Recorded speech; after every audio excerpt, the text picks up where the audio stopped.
House resumes and debate continues. But before we start the debate, I just wanted to just point out in regards to the functioning of the microphone. Members, in regards to the functioning of the microphone, you need to press the microphone, it will turn green, and then you have to wait for me to, get it to be operational for you. So, yes, so House resumes.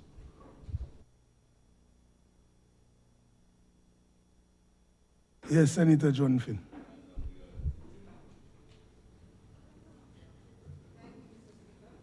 Your mic.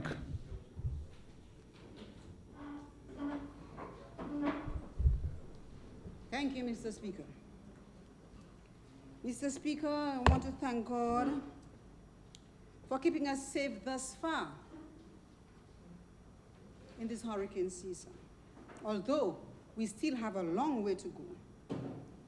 But I pray and believe that the good Lord, who is the master of the wind and who loves us so much, will spare us this season. Mr. Speaker, I seek your permission to refer to my notes. Permission granted. Thank you, sir. Mr. Speaker, we are living in very challenging times. Turbulent times, I call it. It is very evident that there is very little to expect in terms of facilitating the people of this country at becoming self-sufficient and self-reliant by providing them in a timely and efficient manner with the requisite enabling environment required for this to be attained. Mr. Speaker, in the 2021-2022 budget, after the lecturers at the Dominica State College had enough and showed some courage to protest, $2.5 million was allocated for the renovation of blocks A, B, and C at that institution. Mr. Speaker, that is where the figures remained, on the pages of the estimates. As I speak, Mr. Speaker, not a nail has been moved at the college except for some chairs that were bought. Thanks to the Canadians, repairs to the engineering department of the building were done. And this was done with funds from the SAGE program. Mr. Speaker, the situation gets worse. This financial year, the budget has dropped to $1.5 million, and the college remains the same. Are we going to use COVID as another excuse to keep the college students at home? I'm just asking a question. This government, Mr. Speaker, has clearly abandoned the thousands of young people who attend the Dominica State College. This is our premier educational institution, and therefore, it should be treated as such. For clarity, Mr. Speaker, could the Minister of Education tell us whether any contract has been signed for the repairs of blocks A, B, and C? We are well aware, Mr. Speaker, that bids were sent to that ministry. And secondly, Mr. Speaker, could the Minister of Education tell this Honorable House whether this $1.5 million is additional funding to start work on the library and the lecture theater? Mr. Speaker, we need answers to these questions.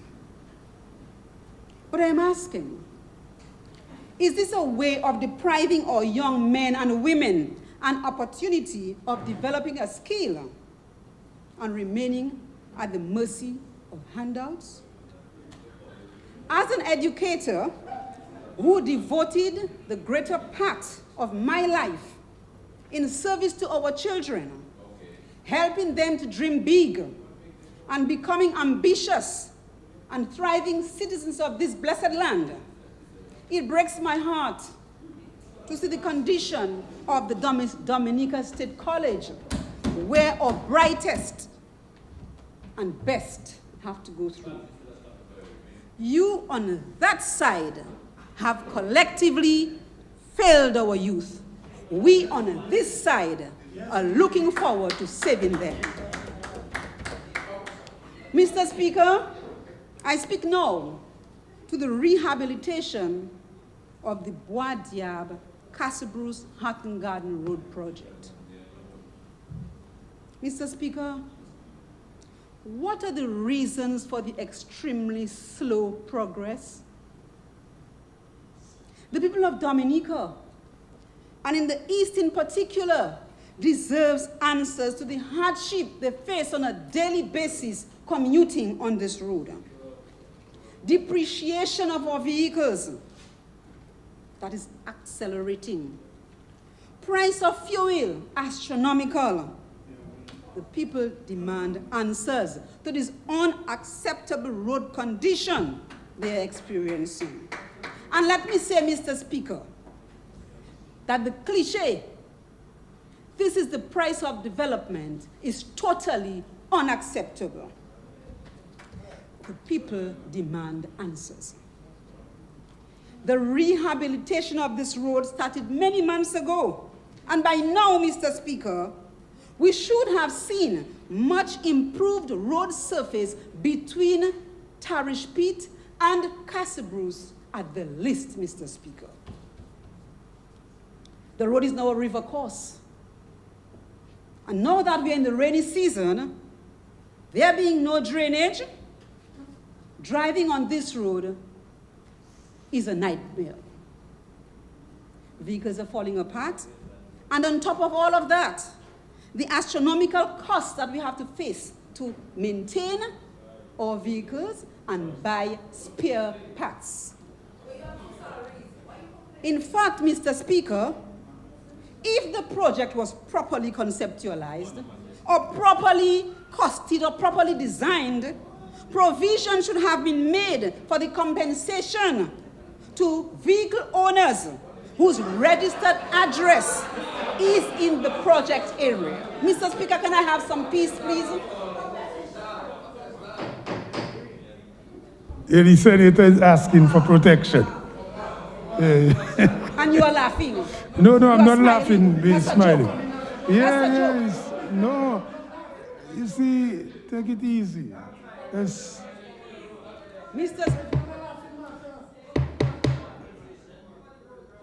Yes, allow the senator to deliver.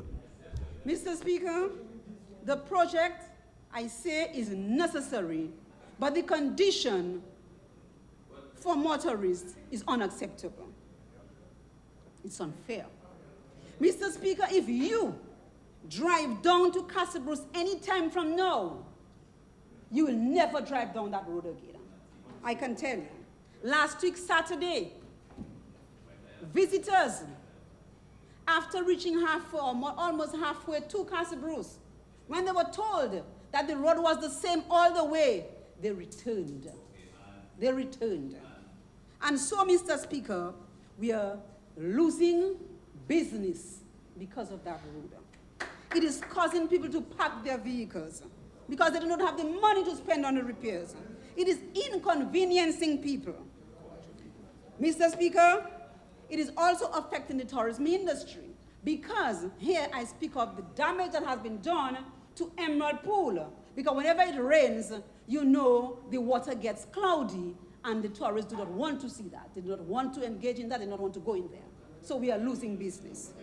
So, Mr. Speaker, the people of the Castlebruce constituency and Salibia constituency need some relief regarding that road. Mr. Speaker, the Callis Bridge is compromised. Dredging is done in the river. Yes, dredging was done in the river. And some backfilling was done. Yes. But Mr. Speaker, I know that river. This river is a monster when it is swollen. And so, God forbid, we get a lot of rain, and this river gets swollen. I believe, even if all the soil is placed at the foot of that bridge, it will be washed away. And possibly the bridge can be washed away as well, because it is already compromised. So I'm asking that some attention be given to that bridge, because if the bridge is washed away, the people from Toronto back to Petit Soufriere will be cut off. A government's role, Mr. Speaker, is to make life better for its people. And I know the timely and forceful intervention of the government can make a difference. Mr. Speaker, in the 2021-2022 estimates, the expenditure on the Castle Bruce Police Station for 2019-2020 was approximately, say, $75,000. But in the 2022-2023 estimates, these figures rose significantly. I'm just wondering, Mr. Speaker, why this large increase when not much work was done? Is this amount, or is the amount spent to demolish and replace the defective roof that was built by the contractor? Was that the amount that was spent? I'm just asking a question. And if yes, Mr. Speaker, why should the taxpayers pay for the defective work of the contractor? Mr. Speaker, under transparent contract arrangements, such defects must be met by the contractor. So we, the taxpayers, we need an answer. This police station has been under construction for too long now, in excess of 1 year, and it's not even a new building.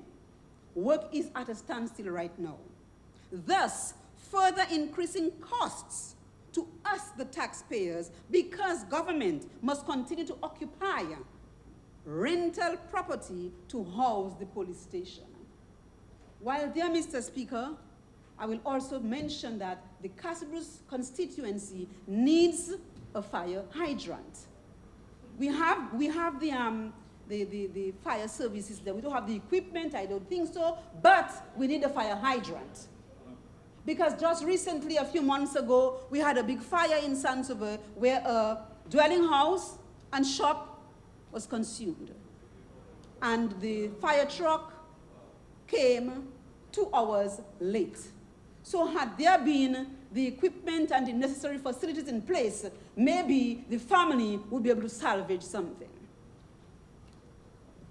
Mr. Speaker, incompetence, waste, and poor project management and implementation continue to be on steroids under this current administration. Mr. Speaker, I am on the playing fields. I noticed, Mr. Speaker, in this budget, resources have been allocated for the rehabilitation of playing fields around the island. No mention, no specific mention. I will continue to reiterate, Mr. Speaker, the fact that the Castle Bruce playing field is one of the best on island. I have said it, and I will continue to say it. And attention, or greater attention, should be given to that playing field. In fact, I was advised by those in a position to know that it was meant to be a regional recreational facility for cricket, regional cricket, football, other hardcourt sporting activities, and even capable of hosting Windward Island tournaments. Hence, the large area of land reserved for this recreational facility. Mr. Speaker, if we want to keep our youth meaningfully engaged, we need to create the avenues that will keep them away from the ills of society. Mr. Speaker, I am concerned about the youth in the Castle Bruce constituency and Dominica on a whole. And it is for this reason, Mr. Speaker, I am calling on the Minister of Sports to ensure that the Castle Bruce playing field is upgraded to a sporting complex to include 1, leveling and resurfacing of the grounds, 2, lighting and fencing of the facility, and 3, erecting of a stand to include sitting for players and spectators, changing room for players, and washroom facilities for both players and spectators. If we want to engage our youth, if we want to keep them focused, give them the attention that they deserve. So, Mr. Speaker, I pray that the Castle Bruce playing field will be given the attention this financial year. Mr. Speaker, millions are being spent on housing in this country, yet many people still live on the tarpaulins and tents since Hurricane Maria. Approximately $78 million spent on housing. However, going through the communities, poor housing conditions of obviously the needy households are very visible. This suggests that enough consideration is not given to the selection and allocation process of government's housing program. Too many people who should be receiving priority under the program are sidelined. Is it that the majority who are deserving and not receiving, is it a result or direct result of political victimization? I am left to wonder, Mr. Speaker, is there any systematic, objective mechanism in place for determining eligibility for assistance to the elderly? Why are some elderlies registered under the Yes We Care program and others are not? Why do some have a helper, caretaker assigned to them, and others with similar needs have none? Why do elderlies have to live under tents or in inhumane conditions? Mr. Speaker, large amounts are being spent on housing. Do we really care about our elderlies as we profess to be or to say? Mr. Speaker, this is not the first time I'm talking about that in this parliament, and yet nothing is being done. This quite arguably borders on abuse of incumbency. But Mr. Speaker, God tempers the wind to the shorn lamb. The day will come when these unfortunate individuals will see a better day. Because, Mr. Speaker, hunger is felt by the slave and hunger is felt by the king. Mr. Speaker, a total of $8 million for the geothermal plant. According to the estimates, millions have been spent on the proposed plant. But we are yet to have a definite date as to when electricity from this plant will reach the country's electricity power grid. Mr. Speaker, any proven and safe form of renewable energy, particularly in this heightened era of climate change, should be welcomed. However, I cannot help but remind this DLP administration that the amount in excess of $90 million spent to date in search of geothermal energy would have been more than sufficient for Dominica to realize full renewable energy independence. If only the government had listened, Mr. Speaker, to the advice of our local and regional experts, as well as held wider consultation with the people of Dominica in setting priority or its priority for renewable energy. Mr. Speaker, will this government acknowledge that it blundered in not giving priority to solar, hydro, and wind energy instead of geothermal to meet our renewable energy needs? I know it's a huge ask, Mr. Speaker, knowing that this government only embraces advice coming from its disciples. It is really true that some men go through a forest and see no firewood. Mr. Speaker, electoral reform. $1.5 million for electoral reform in the estimates. 10 more minutes. Last financial year, a total of $800 million was allocated, but what happened? We are hoping this time that the Electoral Commission will do its job in line of voter re-registration, issue ID voter cards, campaign finance reform, and other reasonable demands that the people of Dominica have been insisting on over the past 3 election cycles in particular. Because, Mr. Speaker, we are looking and we are waiting. Any attempt to hold another election without electoral reform would be tantamount to a provocation of the people of Dominica. Mr. Speaker, since coming into office, particularly over the last 5 years of this administration, real agricultural contributions have fallen dramatically. The refusal to undertake a deliberate policy of rural and farm access road development has prompted farmers to abandon their fields. The lack of export markets for agricultural produce has further aggravated our farmers' plight. This country has become highly dependent on imported foods to feed our people, but the problem is more severe. Increasing food prices erode real disposable incomes. This is especially true for lower income families, but when you consider the rate of food price increase, which far outstrips the rate of wage increase, it becomes obvious that middle and low income families are mostly affected. One would assume that the rising food prices would have attracted persons to get into farming, but that didn't happen. And this is putting our food security in serious jeopardy.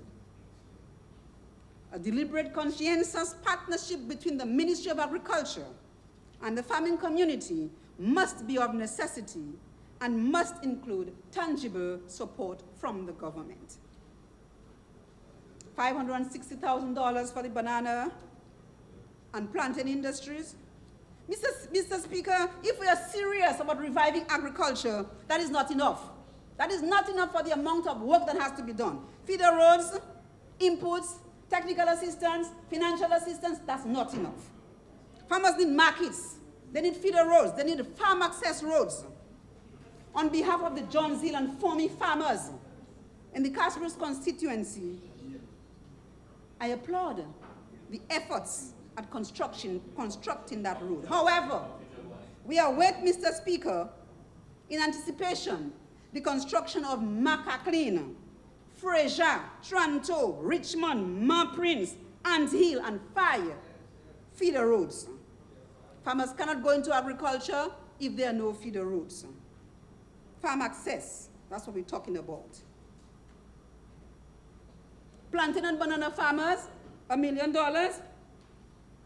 Farmers have to cut down their stem. Bananas ripen. They cannot get sale for the bananas, for the plantain, sorry. They can't get sale. And banana farmers are leaving. They are leaving because I can mention one in Fisheries who has left recently because he can't take it again.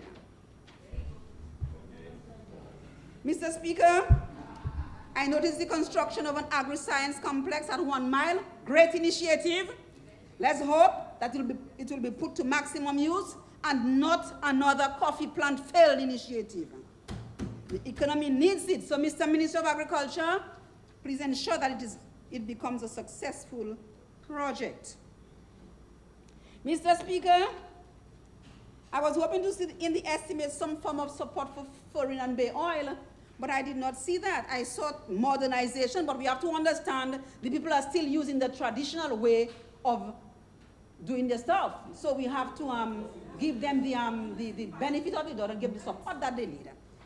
Mr. Speaker, the cries of the bay oil farmers in Petit Soufriere is deafening. There is so much bay oil in Petit Soufriere, Mr. Speaker, plenty bay oil, that if, God forbid, one house goes up in flames, the entire community will go up in flames. They have a lot of oil, a lot of oil. So I'm calling for help, assistance for the bay oil farmers of Petit Soufriere. So, Mr. Speaker, people are demotivated, young people have become frustrated, and they do not want to go in agriculture. We must make it exciting for them. We must give them incentives, and we must make it profitable to farm.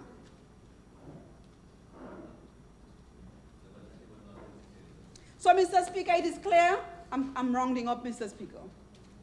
It is clear that this government has become numb to the needs of the people. They have become deaf to the cries of the citizens. They have become blind to the crisis facing our country. They have become mute to the abuse of the positions they hold in trust for the people. And now, when our population is screaming over pain, over crime, they are screaming in pain over crime, unemployment, poverty, high food prices, crisis in the health sector, problems with infrastructure, traffic congestion, and loss of business competitiveness. This budget does very little to directly ease the pain. Putting plasters on wounds, Mr. Speaker, the wounds of society, is causing our country to rot. The budget contains no hint of a plan to stem inflation. So the elderly, armed with $300 monthly, are definitely going to suffer, and increasingly so with each passing month as food prices continue to increase. It is clear, Mr. Speaker, that this budget has not empowered our people. It has not ensured anybody's survival except the government ministers. And it is obvious that we will not be moving onwards after this vacuous budget. Mr. Speaker, Dominicans are clinging to the opposition with enthusiastic hope. And they yearn for the day when every son of this land and every daughter of this land shall drink in rich fruition the sorrow-quenching draughts of perfect liberty. What a glorious day that will be, Mr. Speaker. Thank you.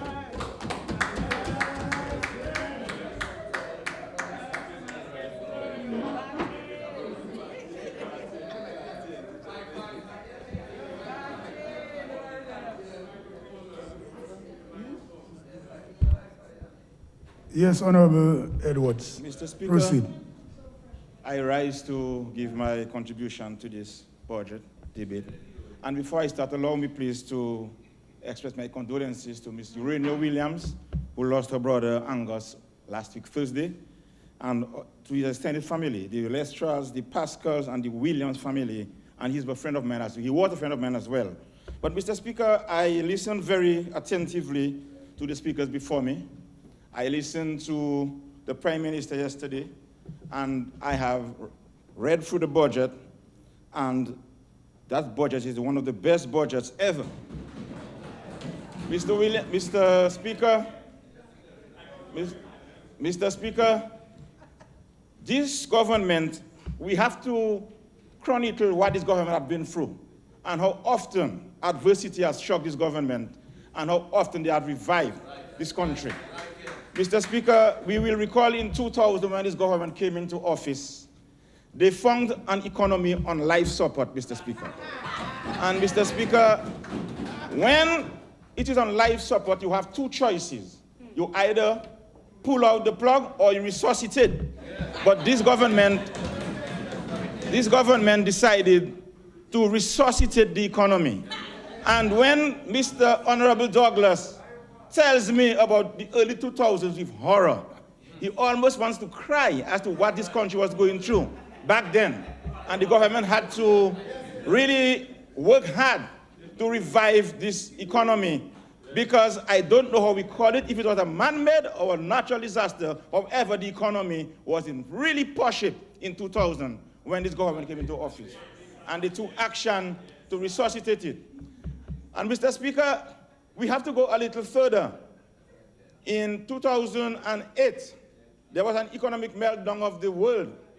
And also, this affected Dominica's economy as well. And this Dominica Labour Party government had to work to revive this economy, and they did it very, very well indeed. We all could see that. And just as we thought things were getting better, in came Tropical Storm Erica. And we all know what happened to our GDP back then, and we had to relocate an entire community. Some people, too, thank you very much, sir. Some people thought it was an impossible task, but the Dominican Labour Party government knew exactly what to do. And 2 years later, Hurricane Maria, one of the biggest natural disasters ever to strike the world. Dominica was struck by a monster hurricane. And this one, correct me if I'm wrong, 220% of the GDP was destroyed, right? 26, thank you very much. And everybody thought that this task was a totally impossible task. But the Dominican Labour Party government went straight to work immediately. The Prime Minister left Dominica in wet clothes, I was told, went to New York and lobbied and got it through, and this government, as you can see, any other country would still be in shambles, but this government has brought back Dominica well from this country. So, Mr. Speaker, when I look at this budget, I am very confident that we are moving forward. We are moving forward, and Dominica will be developing better and better as we go by. And I'm at the Ministry of Health, as you know, and health has been struck a hard blow because not only Maria, a pandemic named COVID-19 also struck the world during that time. And who again? The Dominica Labour Party government was tasked to run Dominica forward from this pandemic. And measures had to be put in place, Mr. Speaker, to have our people staying away from this pandemic. We had to house the people that were infected in Portsmouth, as you know, at a cost. We had to import medicines, and we were the first country, by the way, to receive vaccines in the entire Caribbean. And the Dominica government, Mr. Speaker, embarked on a health rehabilitation, on a health expedition to make sure that the Dominica people are healthy. We know that housing is already providing them with a good standard of living, but the quality of life have to also come into play. That's why government of Dominica is putting so much emphasis on the health sector. And infrastructure is part of the health sector, Mr. Speaker. And you know of the health centers that were built in Dominica. As we speak presently, Coliho is commissioned and is in use. We also have the Doris Musgrave at Marigot, is in use. We know of the Douglas one at Georgetown in Portsmouth is in use. And the Murphy, yes, and the Murphy in Maho, Murphy Esprit in Maho was commissioned and is in use. But Mr. Speaker, the Newton, Penville, Ansdime, Soufriere, and Bacatel are completed, but not yet have been commissioned, but they are still they're in use now as we speak. And the people now are using them, and healthcare is on the rise. Mr. Speaker, the Marigot Hospital, as you know, has been completed during that time, and the equipment for the hospital are now being placed. And very soon we will go to be seeing the commissioning of the Marigot Hospital, a new hospital to serve Dominica, not only Marigot, because I'm sure that there could be a time when the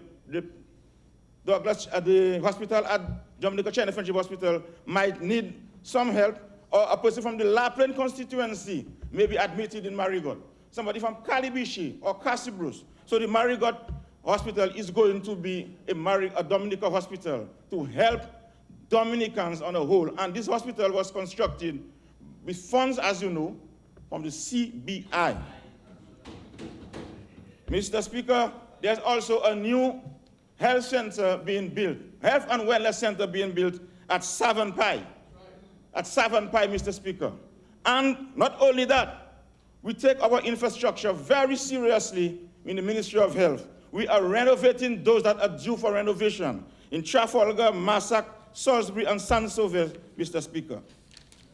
Mr. Speaker, new health centers will be constructed in the St. Joseph and in Roseau. And Grand Fond as well. Grand Fond was done for renovation, but the Minister of Health decided he wants a new health center in Grand Fond. And Parrep and Mr. Minister worked in tandem, and Grand Fond is going to receive a brand new health center.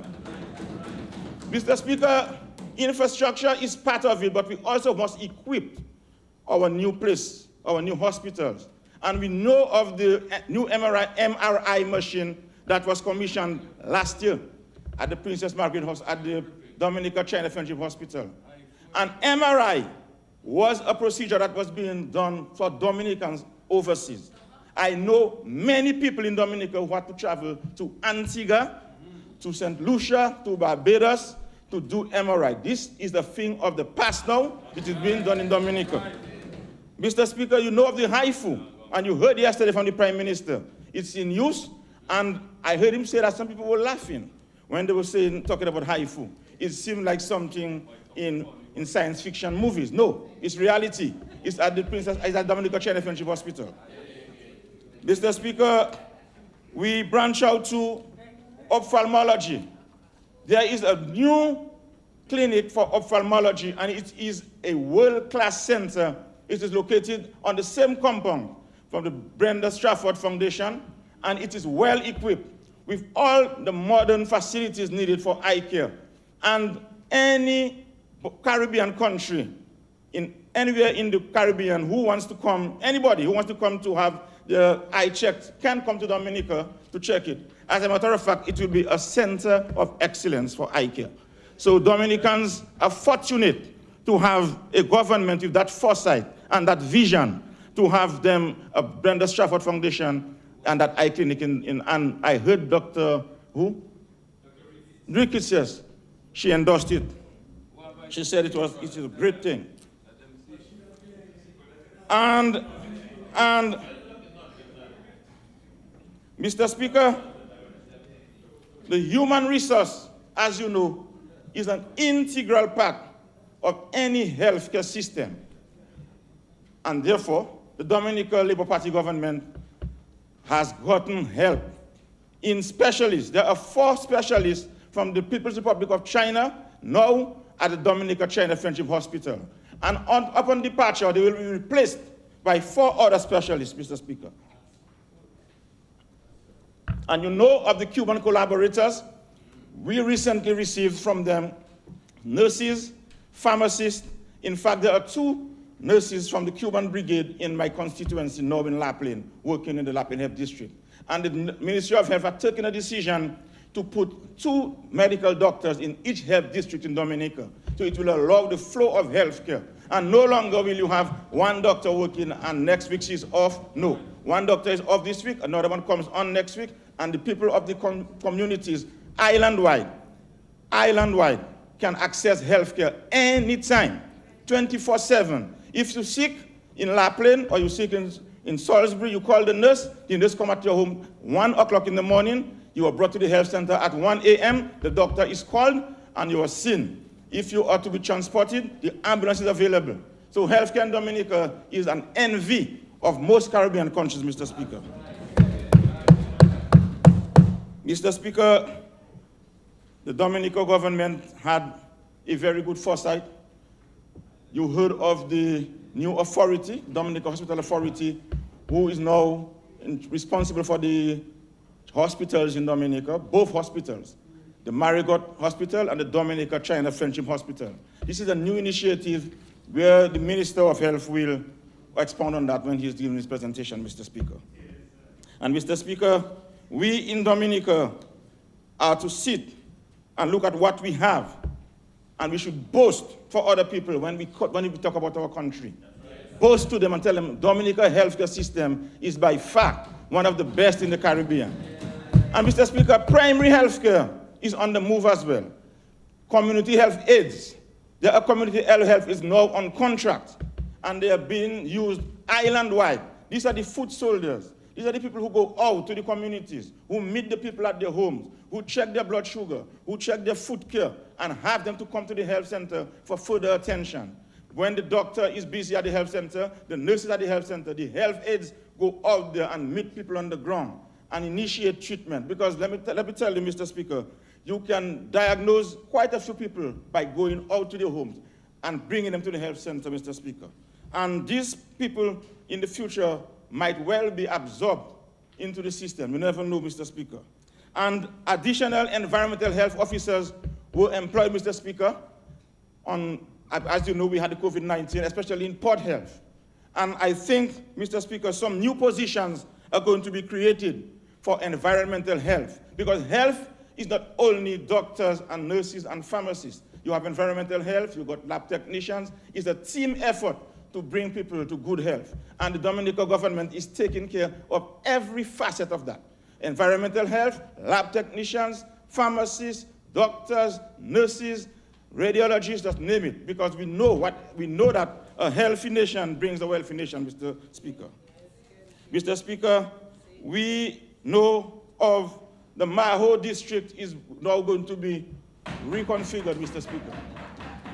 Marigot is going to be made a new health district in Dominica, because Marigot is a very populated area, and they were being served by the Roseau Health District for quite a few years. You have Marigot, Kenfield, Warner, Campbell, all these people are going to put in their health district. So, Honorable Blackmore, Marigot is going to have its own health district. No longer will you be served by the Roseau Health District. There will be a doctor resident in Marigot, a nursing resident in Marigot, to serve your new Marigot Health Center, Mr. Speaker.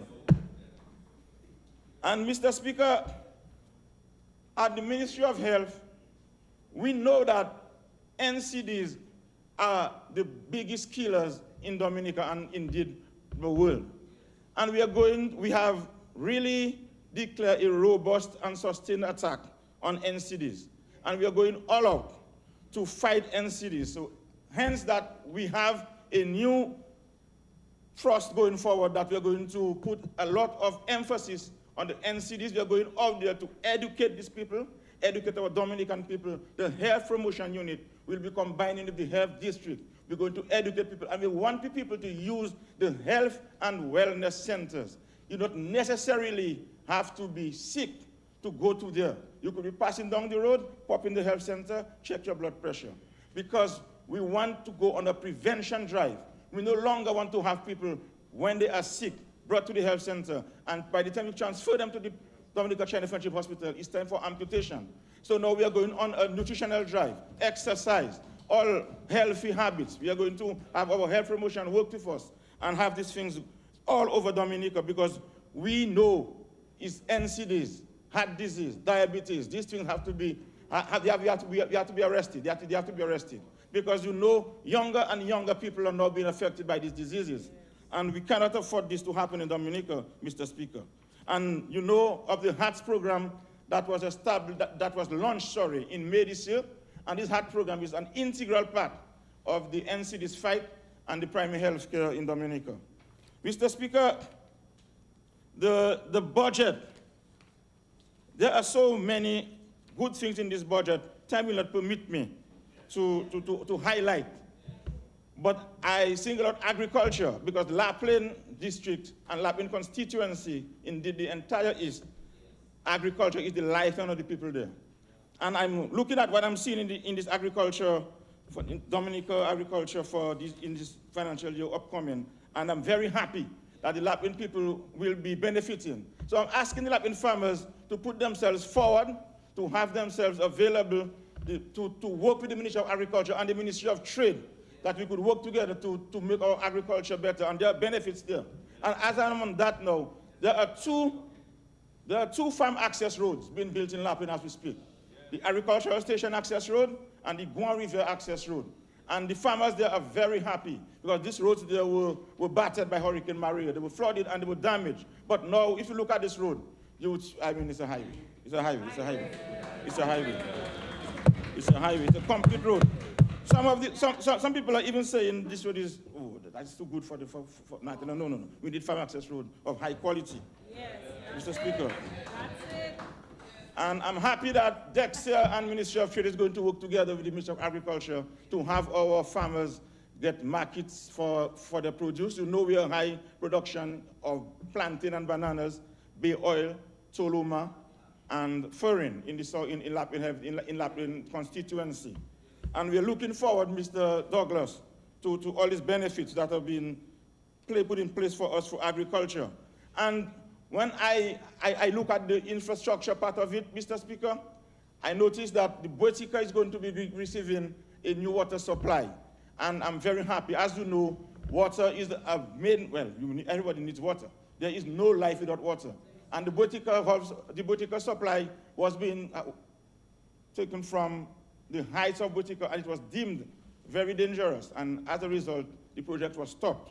So now they're going on another drive to get another area to build the Botica water supply.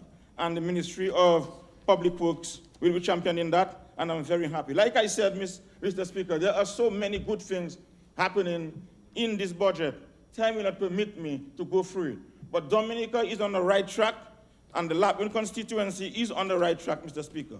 The social programs are right there in Lapland. All social programs are high up in Lapland. The Lapland constituency, as you know, is a constituency of resilient people. They are very strong people, and they work hard, and the Dominica government is in tandem with them, is helping them on their way. And the NEP, Mr. Speaker, is employing quite a few people. As a matter of fact, $109,000 is paid every month in NEP wages in the Lapland constituency. That's employment for people. People could get their monies, they could go to the shops, they could buy what they want for the children, otherwise they would have been unemployed. You know the elderly and the Yes We Care program, this is alive and well in the Lapland constituency. Every elderly that is eligible for the over 70 is being placed on the over 70 in Lapland. Every elderly person who needs help gets help in the Lapland constituency under the Yes We Care program. There is no discrimination. All and sundry, Mr. Speaker. Mr. Speaker, in the last financial year, the Lapland Primary School was fenced for the safety of the students and the staff, Mr. Speaker. There is a brand new toluma processing plant in Dalis that is completed and just ready to start processing toluma. So no longer will each individual be going to the small platines and them to do the toluma. There will be a central area where you could come, you could process your toluma, and you could dry it there. Manufacturing, small manufacturing. And Mr. Speaker, you know of the new bay oil distillery that was, and it is now in use. It is being used every day. I have never passed there when there is not bay oil being processed and manufactured at this bay oil in the Lapland constituency. I have already mentioned the farm access roads. And as we speak now, presently, the Lapland playing field is now being rehabilitated. A brand new basketball court with tennis court on it, and they're going to be lighted as well. The lights are already on island, and this playing field was fenced earlier this year. And not only will we be doing the basketball court and the playing field and the lighting, the changing rooms and the building is going to be renovated as well, Mr. Speaker.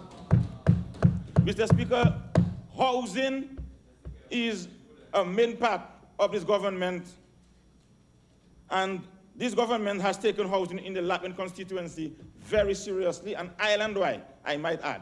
Because as you know, there were 66 apartments built in Dalis and 66 built in Lapland. And not only did the government do that, individual homes were built for several people. I can't count because there are so many people who receive new homes and renovation. And in this, as we speak now, there are 12 homes being built in the Lapland constituency, individual homes, with 2 people already at their homes with their kids, and the others are more than 80–90% complete. So I'm thanking the Ministry of Housing again for seeing the Lapland constituency in the housing. And there will be more as time goes along, because we know the Dominica government is embarking on to house all the people in good housing. The Prime Minister has said everybody deserves the exact same house. The same house that I have, the same house anybody in the constituency deserves. And we are going to do just that. And the future housing program, as you know, is a part of that. It is now beginning at the area in Portsmouth and Wana. It will be spread island-wide eventually. And the young people of Lapland are looking forward to that, and young people of the constituency. Mr. Speaker, the Daly's playing field was approved for renovation under the Basic Needs Trust Fund. And the officials there had already come to the community and held meetings with the community leaders as to going forward. And what we had held free meetings, in fact, with the community leaders, the councillors, prominent people in the community, and speak to them as to how, because as you know, the government does not want to just enter a community and start a project. What we do, we engage the people first, and then we move forward after together. And Mr. Speaker, the Delicis Youth Center, that's an area where it was used in the past for the council's office as a youth skills training area, for meetings in the area. And it is done in this financial year for renovation. And very soon, in this calendar year, we are going to do the demolition first, and then to begin a brand new Daly's Youth Center. So the people of Daly's are looking forward to that, and I'm sure they'll be very happy for that, Mr. Speaker. That's right. Mr. Speaker, yes, Mr. Speaker, youth empowerment. And having said that, there's a young farmers group in Lapland, and this young farmers group, they're very vibrant. They work together, they move together. They were taken to the Chinese place in Portsmouth, and the Chinese came to Lapland to visit them. And what they do, they work together. If one member of this group get a sales for, let's say, cucumber, and he doesn't have enough, he puts on the group chat who has, and it's a marketing tool as well. And yes, and they're going to get youth empowerment in that. And Mr. Speaker, also the Delicis police station is nearing completion. This police station was devastated by Hurricane Maria, and is now under renovation. And very soon, Daly's will have a brand new police station to house the police, as it is now. 7 more minutes. Yes, they're renting a place. And earlier this year, and sometime last year, some work was done on the Daly's Spirit Savon Road. And the Daly's Spirit Savon Road will be given attention this year, because we know the importance of that road.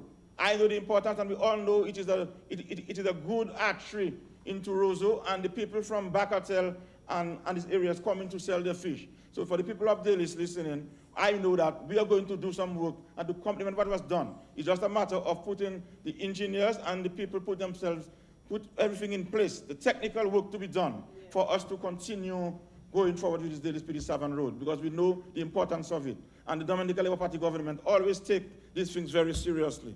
Mr. Speaker, as I wind down, I'm just asking the Dominica Labour Party government will continue to work.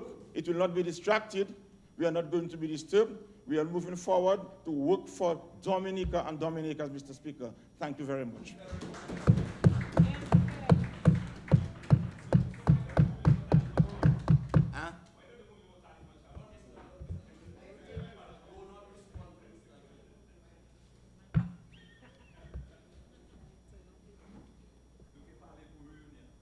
Yes, Senator Joseph. Yes, Mr. Speaker, thank you. Good afternoon. Mr. Speaker, I want to start my presentation by giving thanks to the Almighty for all his blessings and for strength to continue to stand firm for justice, for equality, for the oppressed. Mr. Speaker, with your permission, I'd like to quote Micah chapter 6, verse 8.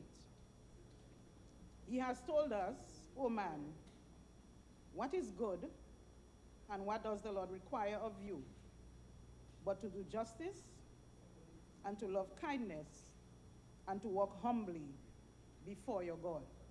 End of quote. Mr. Speaker, I listened avidly to the Prime Minister of the Bahamas, Honorable Philip Davis, and he was speaking at the 43rd CARICOM meeting, Conference of Heads of Government meeting.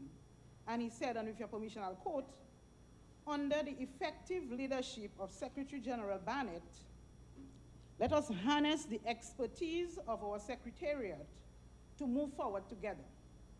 With our vision restored and our courage firmly bound, we in this region, can achieve great things. We can lift our people out of poverty. We can facilitate the generation of wealth and opportunity. And most of all, we can ensure our survival long into the future, end of quote. So, Mr. Speaker, I want to endorse this statement by the most esteemed Prime Minister and say too that we in Dominica can achieve great things.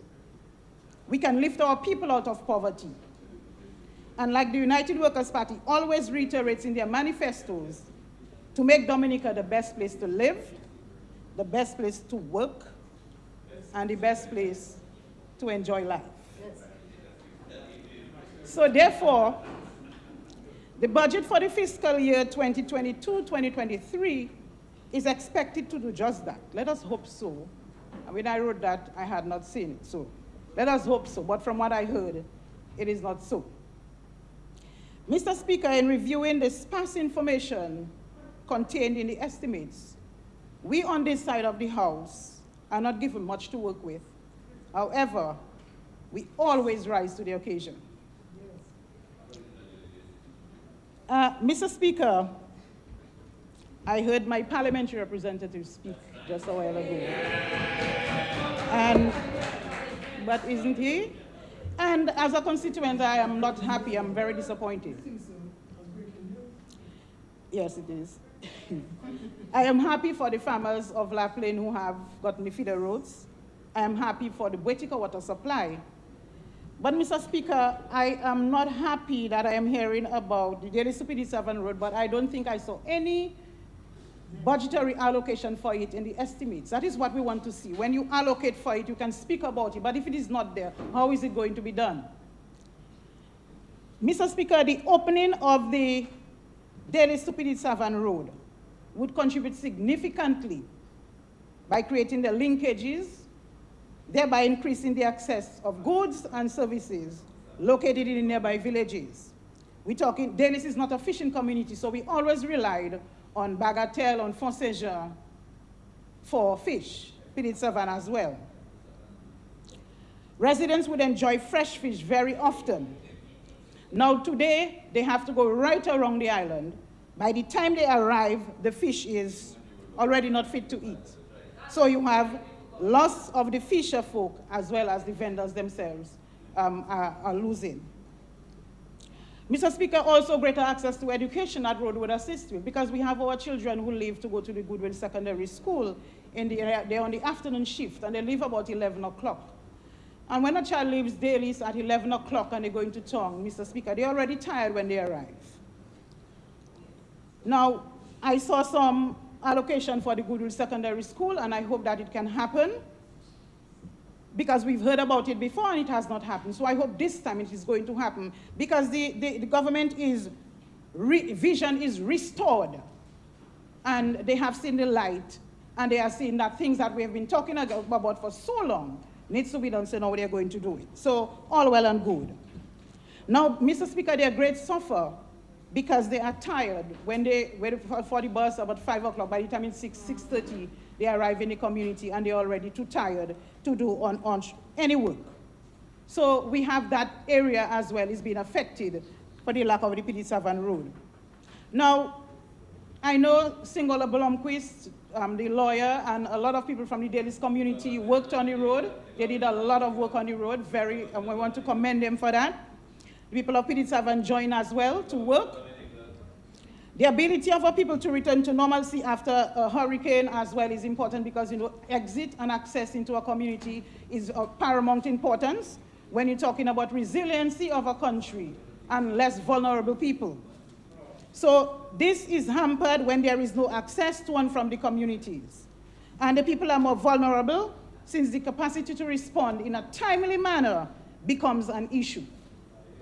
So to reduce these vulnerabilities, we have to take concrete action, and prevention is better than cure. Well, prevention, when we do preventative measures, it takes less money to respond when a situation arises. Mr. Speaker, Fortoma playing field. I heard the parliamentary representative talk about finally, I hope. But I saw, and it said it's a BNTF project, but I don't know if it is on the estimates. I'm not sure that I saw it. I was looking. The people want to know when this facility will receive attention. As he said, it will receive attention, so we're holding him up to that. And so the young people can have an avenue for their recreational activities. We want the young people of the area not to be shortchanged and take advantage of opportunities available in sports. Mr. Speaker, we have the apartment buildings, and I know we love to talk about the apartments, and that is a good thing for the people they have housing. Recreation facilities for the people in the apartment. We need that. When you're planning those developments, Mr. Speaker, it has to be planned properly. And we talk about the basketball court overlooking the cemeteries in a sorry state. They do not have the Fortoma playing field. They do not have facilities at the apartment. What it is that they do, they play on the road, right? And when that happens, you know, accidents and everything else. So we have to prevent our people. We need to give them the space that they need. Mr. Speaker, there's also a hurricane shelter on the ground floor of the apartment. And history of disasters in Dominica. We have the pre-impact information because we have had disasters for a very long time, and we know what can happen to us when it rains. We have flooding, we have flash flooding and all that. Mr. Speaker, we also need water tanks in the apartment building. They also need water tanks in case. We always have to prepare for the worst case scenario because we know what hurricane, we do not want it to happen, but if it does happen, we will be ready for it. In order to reduce the vulnerabilities of these people who are living in the apartments. Mr. Speaker, another area in the constituency needed much attention is the bridge between La Roche and Carib, 2 hamlets in Dailies, that's between that area. Apart from the dilapidated nature of the bridge itself, the railings are falling apart, there is no lighting in the area, and it makes it very, very risky for both motorists and pedestrians. If you're not familiar with the area, you will have problem navigating on that bridge. So attention, and the parliamentary representative member for La Plaine is here, pay attention to that bridge. It needs work done, and it's a lighting in the area. Mr. Speaker, I saw $500,000 allocated for the renovation of youth centers. And I'm hearing that the member for La Plaine says that Daly's Youth Center is part of it. I am forever grateful. This building has been utilized as a multi-purpose venue. And Mr. Speaker, I remember when first that youth center was constructed, I was a youth officer at the time, and organized and coordinated the first ever youth skills training program in that area in construction. And it has been utilized as a hurricane shelter, as a village council's office, community center, and everything else for the community. And it's been too long, Mr. Speaker.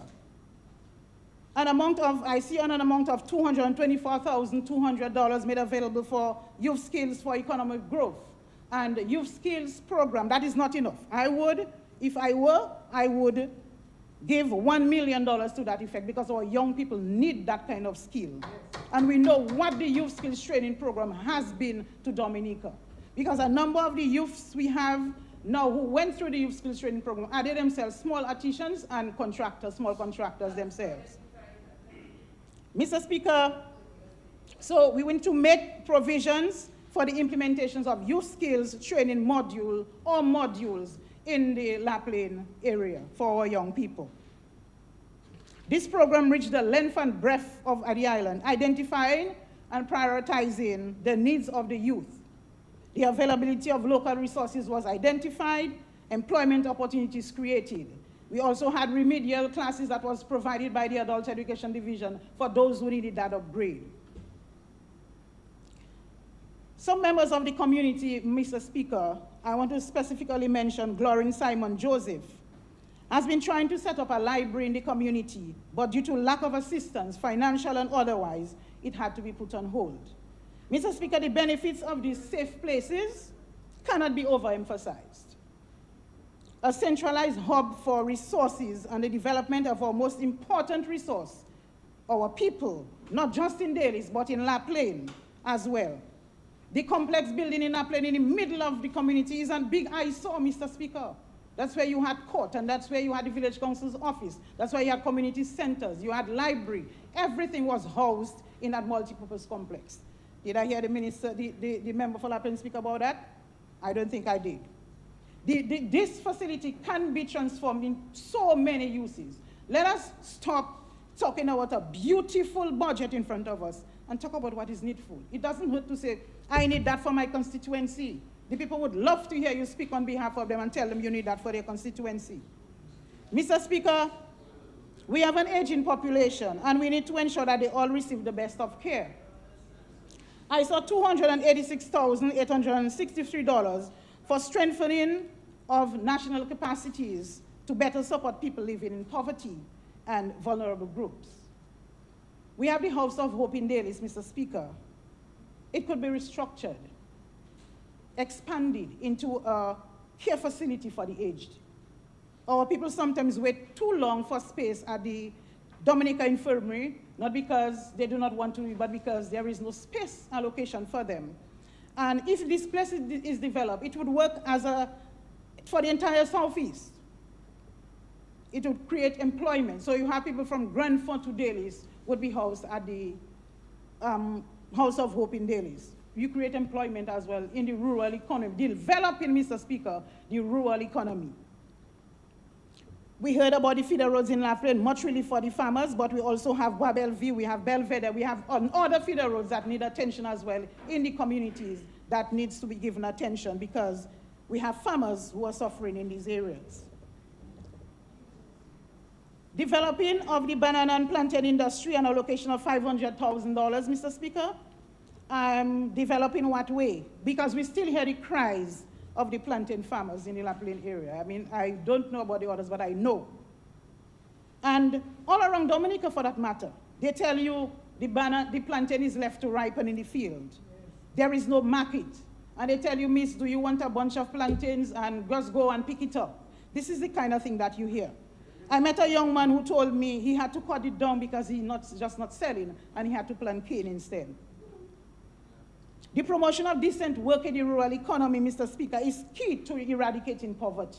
We can have all the infrastructure, and I heard the member said, infrastructure, we take infrastructure very seriously. But let us take people's lives as seriously as we take infrastructure, Mr. Speaker.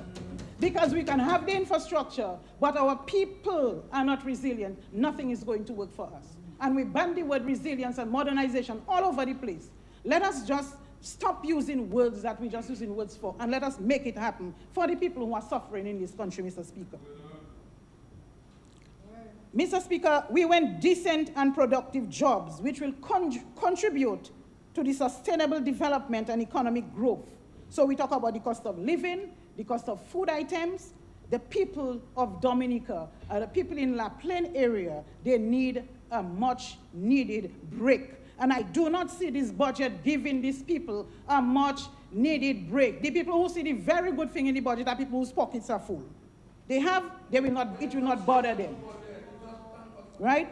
The 3-day investment forum expo under the theme Investing 25 by 2025, cutting the food in popular 25%, Mr. Speaker, reflect the region's goal to reduce $6 billion food import bill by 25%. And the Caribbean Development Bank president, Dr. Jean Leon, recently said that according to the World Bank estimates, between 80 and 90% of all food consumed in the region comes from abroad. Mr. Speaker, 80 to 90%. And only 3 Caribbean countries, Guyana, Belize, and Haiti, produce more than 50% of their own food. Mr. Speaker, we are in a land of water, of soil. God has blessed us with all the natural resources we need. We should be part of that team. 50% of our food, we should be able to produce it.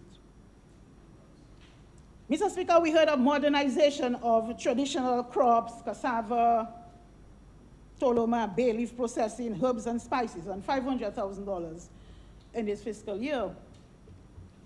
I show Mr. Augustine John Baptiste and Babel Ridge flat of Dailies with a cassava plant must be happy because he's been waiting with bated breath for help in this respect and to make work lighter, to make it easier, to work smarter. That is what the modernization should do, to make work smarter, not harder, and produce more. And we also need, when you're talking about modernization, we also need sales, market sales. We need to be able to sell. Because having 20 bottles of bay oil under your bed, having 10 bags of Toloma under your bed, having 10 bags of Ferrin under your bed, does nothing for you, the farmer, other than frustrate you. So yes, you produce it, but you also want to sell it. We also want to sell it. So this is what we need to do. As the Minister of Trade, we heard nothing remarketing of our produce. What we heard, a refrigerated container that has been recurring decimal for how many budgets now, Mr. Speaker?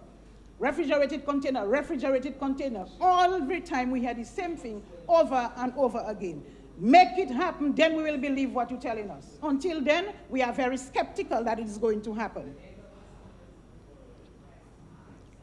Mr. Speaker, we also have the Boetica Old School. We have a shelter in Boetica. It's a sewing shop. It's very, very small, Mr. Speaker. Cannot accommodate a few people. And we're talking about developing that school that is there, that stone building, which is very strong, to develop it into multi-purpose areas, a shelter, community center, everything, training agency, all that can be done. Mr. Speaker, in the estimates, a number of bridges were mentioned. And let me call, I saw repair to Layu Bridge, Emzol Bridge, Balthazar Bridge. And when we came to Marigot River Bridge, I kind of was happy because I said, maybe they changed the name of Boetica Bridge to the Marigot Bridge. So I was looking closely to see, but I realized that's not so. So the Marigot Bridge, River Bridge is the Marigot River Bridge, but Boetica Bridge. Mr. Speaker, I don't know if you have ever crossed on this bridge. Mr. Speaker, you have to have the heart to do it because it is scary, and especially when it rains, because we are between a valley. And when it rains, you have gravel or little stones coming down. Mr. Speaker, we need to pay urgent attention to the repair, renovation, repair of this bridge. Not even repair because it's a Bailey bridge. A brand new bridge for the people of that area. Mr. Speaker, there are very much concerns. The people are scared. You have a gas station in Dailies, and the big truck carrying the fuel cannot cross the bridge, so they have to get a smaller truck to carry. Now, when a smaller truck goes in, you know, there's not much fuel it can hold. So more often than not, there is no fuel for the community, for the people of the community. Right? So, Mr. Speaker, you also have, I saw they were trying to fix the road in Boetica, and the transport came with the material. They had to stay across the bridge, and a smaller truck had to take and transport it across the bridge for the people. Mr. Speaker, the people of that area cannot be out of the grid of grid, when it comes to the resources of the state. We hear a beautiful budget, the budget good, it have everything. You don't have everything in it. It haven't got everything. When you have a bridge, the people are afraid of crossing. It cannot be. It cannot be you have one exit and entrance into a community. When you go in, you like rainstorm, you cannot go out if something happened. In the dry season, we had the river overflowed banks in Rosalie. People were stopped. They have nowhere to go, Mr. Speaker. And we're talking about preventative, and we're talking about disaster management, and we're talking about resiliency. This is what that makes people resilient, Mr. Speaker. To provide the basic necessities for them that they can live comfortably. Mr. Speaker, we can work together, the Pal Rep and myself. Let us work to get much needed help for the people. I've already said that I don't care who does it as long as the work is done and the people are happy. We're good. Mr. Speaker, tourism is also something that we need to do. We have some sites in the communities. We have the Victoria Falls, we have Glassy, we have Sari Sari. We need these areas to 10 more minutes. Because we need part of the, my minute going faster.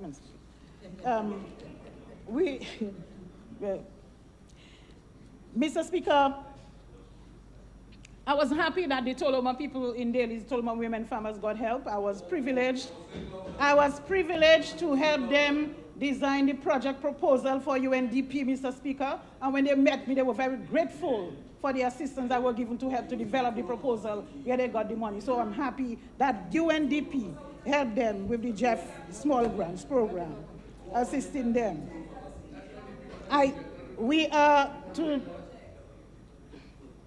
Mr. Speaker, we are 1 month gone into the hurricane season, and we have been told by the experts that it is going to be an above average season. And we have experienced all kinds of predictions that become realities before, Mr. Speaker, from active to non-active. Ask us, we have experienced it all. And we have what you call regional shelters now. So, Mr. Speaker, it calls for more training for your shelter managers or shelter staff, because more people are coming from different communities. Therefore, the operations of the shelters is a massive undertaking. Mr. Speaker, I am suggesting today in this honorable house that a stipend be paid to the shelter managers and their staff to help them, to motivate them, because you're talking about a shelter to house 500, 800 people, right? So this is something that we can use. While they use the shelteries to volunteer, but they have a lot of work to do as shelter managers. So I am proposing that some form of stipend be given to these shelter managers and their staff. Mr. Speaker, I see $100,000 for the modernization of disaster management system and services. I hope that would include early warning systems, so we get information before the event occurs. We have the technical equipment, because last time I was there, I asked the question that it was unequivocal. Yes, yes, yes, we have everything. So I am saying today that we have everything. And the mechanisms are in place, training is in place, the Office of Disaster Management is fully equipped. The community disaster committees are in place, and they are not infiltrated by parliamentary representatives. And they allow the committees of the people who are in the communities who want to work to do their work. The comprehensive disaster legislation is in place as well. It has been approved by Cabinet. I am saying that because when I asked those questions the last time, I was told yes, they were. So I am saying with a fact that it is so. But I know that it is not so, Mr. Speaker. Simulation exercises are developed and implemented to constantly rehearse and test the plans. That is important, Mr. Speaker. So when something happens, I'm not saying that we may not lose lives, I hope that we would not, but we are prepared for any eventualities. We talk about risk assessment, Mr. Speaker, risk analysis, vulnerability assessment, all that needs to be done in the communities to ensure that we have that in place and adequate funding is made available for these areas. We also need to improve the capabilities of disaster and emergency personnel. Now, these events, not just hurricane, may affect us, as you know, Mr. Speaker. We have other adverse events. We remember, as we went in search for young Kenisha, that other things can happen. So we need proper equipment for search and rescue. We need timelines to ensure that these are put in place. And so the Ministry of National Security, I'm sure, has made provisions for training, and more training for specialized fields. Mr. Speaker, I speak to a phenomenon now that all of us have been grappling with, and this is the area of child abuse. Now, Mr. Speaker, the United Nations Conventions on the Rights of the Child, which we ratified in 1991, gave due consideration to child care, and we look at the 4 core principles, which is non-discrimination, devotion to the best interests of the child, the right to life, survival and development. And we have recent statistics by the Welfare Division, Mr. Speaker, that tells us that child abuse cases are on the rise, and it is rising at an alarming rate. And as usual, sexual abuse takes precedence over everything. And Mr. Speaker, and the abuse is always by a friend, a family member, and and there are also unreported cases as well. These are just reported cases. And this serious and horrendous crime against our nation's children, Mr. Speaker, calls for urgent action by all of us. This affront to humanity, Mr. Speaker, and the dignity of an innocent child must stop. And when children as young as 2 and 5-year-old are violated, then we know that we have reached crisis level in this country, Mr. Speaker, and something needs to be done urgently. The inordinate delay in bringing these perpetrators to justice allows an environment where our children can be abused and the abuser face little or no consequences, Mr. Speaker. Are they not tortured by the very system that is supposed to protect them, Mr. Speaker? Are the authorities serious about juvenile justice and the provision of a safe haven for our children? We condemn all forms of violence against our children, and we call to put in place a family division of the court, which would allow for due process to be expedited in matters pertaining to child care and child protection. It would eliminate the number of cases that have been left languishing for so long, Mr. Speaker, and we hope that there is not an abuse of incumbency, Mr. Speaker. Is there constant targeted victimization of the citizens? And when the resources of the state are equitably distributed, are they equitably distributed? Or are the resources given to some people while a few left in dire need? Mr. Speaker, I hope to God that it is not so. We know this impact, what it can have on people, and it can further compound the already volatile situation of child abuse, Mr. Speaker, where parents are unable to provide for their children. Mr. Speaker, we hear that the laws in this country against this child abuse are very stringent. And so, Mr. Speaker, the laws will not enforce themselves. They have to be enforced. The laws are relatively adequate, but implementation has always been an issue for us. Is there the political will to do so? Let us stop saying that all is well and we're doing our best. Well, Mr. Speaker, our best is not good enough. All members of this august body must stand up and be counted, and together let us put the necessary measures in place. I therefore propose the House to set up a subcommittee or a subgrouping to concentrate on establishing the family division within our courts. The Office of the Chief Justice of the OECS, Mr. Speaker, is ready to roll it out in the OECS. It was rolled out as a pilot project in Antigua not too very long ago, Mr. Speaker. And Chief Justice Pereira said, and I want to quote her, we have in fact trained about 50 persons in specialized areas, mediation, counseling, piloted in Antigua, one of the states most advanced with the modernization of family laws. Mr. Speaker, we call on every individual to report cases of child abuse. Keeping silent to protect the individual and the institution will further exacerbate the situation. Silence is not an option, Mr. Speaker. We call on everybody here to stand up because these are cases, affect all of us, if not your personal child, but somebody you know. It doesn't have to be somebody you know, is a Dominican child and child of our people. So, Mr. Speaker, I want to make one final comment as I close, because we have so many issues that we need to take care of. And we say we don't have the money, but I know we have it. But here is where we can get saving. Mr. Speaker, I call to cut down the number of ministers of government by 50%. There we can save a whole lot of money that we can put into good use, Mr. Speaker. Because when a minister will stand up in the Honorable House, Mr. Speaker, and tell you that you do not need to tender for projects, you don't need a minister need to go. The minister needs to go. You have to tender. Just put a little drawing in place, man, and you can bring and it's good to go. Mr. Speaker, value for money. Where is transparency? And Mr. Speaker, I want to say a big thank you to the Director of Audit and Staff. Big thank you for this. And I pray that all our officials 2 more minutes. will do likewise, Mr. Speaker. 2 more minutes. And give us something. I don't have the time to go into that, but this tells us, Mr. Speaker, this report, about the transparency, integrity of our reporting system. And when we hold people's money in trust, it ought to receive the honest review that it needs, Mr. Speaker. Thank you very much.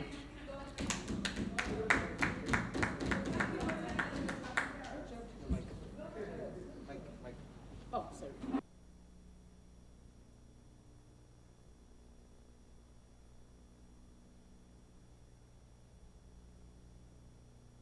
Podium. Yeah, proceed, Honorable Riviere. Yeah. Can I get a podium? Or you want to switch? Well, just get one of your colleagues to switch with you. He wants to? Yes. Okay.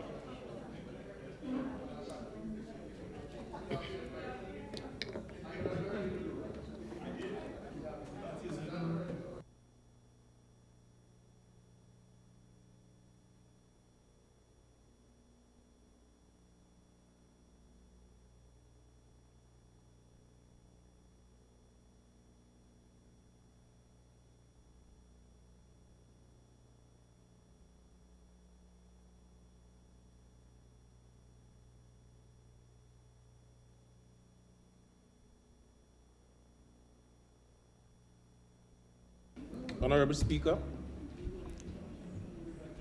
Speaker, please allow me to refer to my notes. Permission is granted.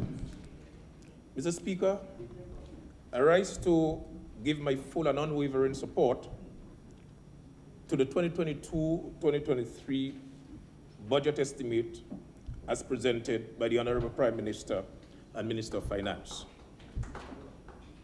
Mr. Speaker, these are unprecedented times, especially for small islands, development states like ours.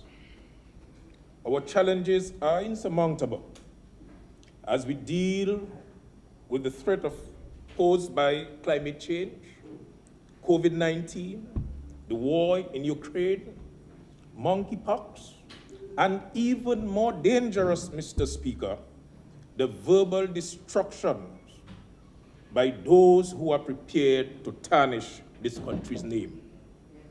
Mr. Speaker, notwithstanding all these, Travel and Leisure, a magazine of international repute, voted Dominica as the best country in the entire world. Mr. Speaker, we live in an era where leaders around the world are finding it difficult to even give thought to a budget, much more to present a budget. But here in Dominica, this government, led by our visionary and dynamic Prime Minister, was able to look deep within, extract some innovative and creative juices, transforming every stumbling block into stepping stone and forge ahead, Mr. Speaker. Mr. Speaker, we all will agree that this is an excellent budget. It has every ingredient, Mr. Speaker, to propel us into the future.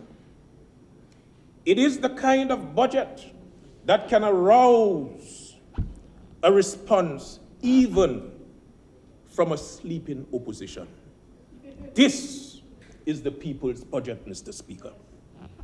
Mr. Speaker, the Prime Minister presented a budget of 58 pages, of which 9 of these pages, 15%, focus on the investment in agriculture.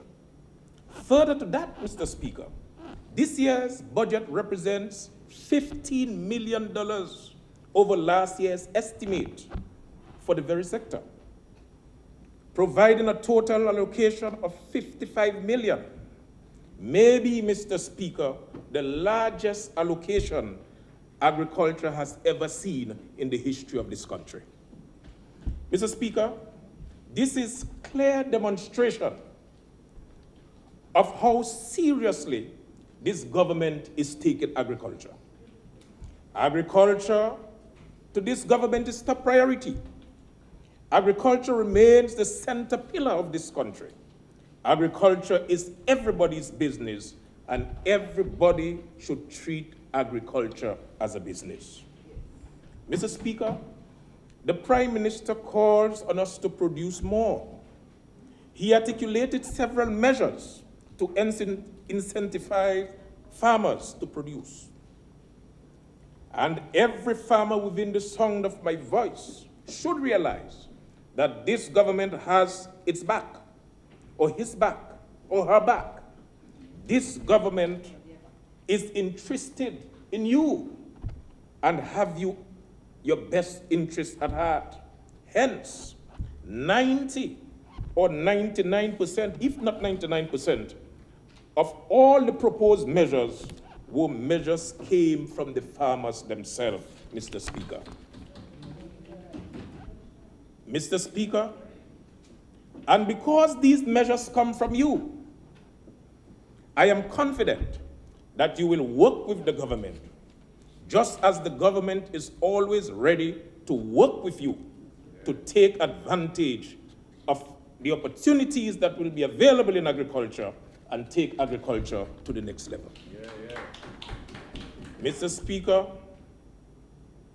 if we take this budget seriously, and pay attention to implementation, our farmers and fisher folks will be the happiest people in this country. And I am convinced that the foundation is set to make this a reality. Mr. Speaker, I want to speak a little bit about the National Abattoir. I want to draw your attention to the National Abattoir. $3.8 million, Mr. Speaker, has been allocated to rehabilitate the National Abattoir.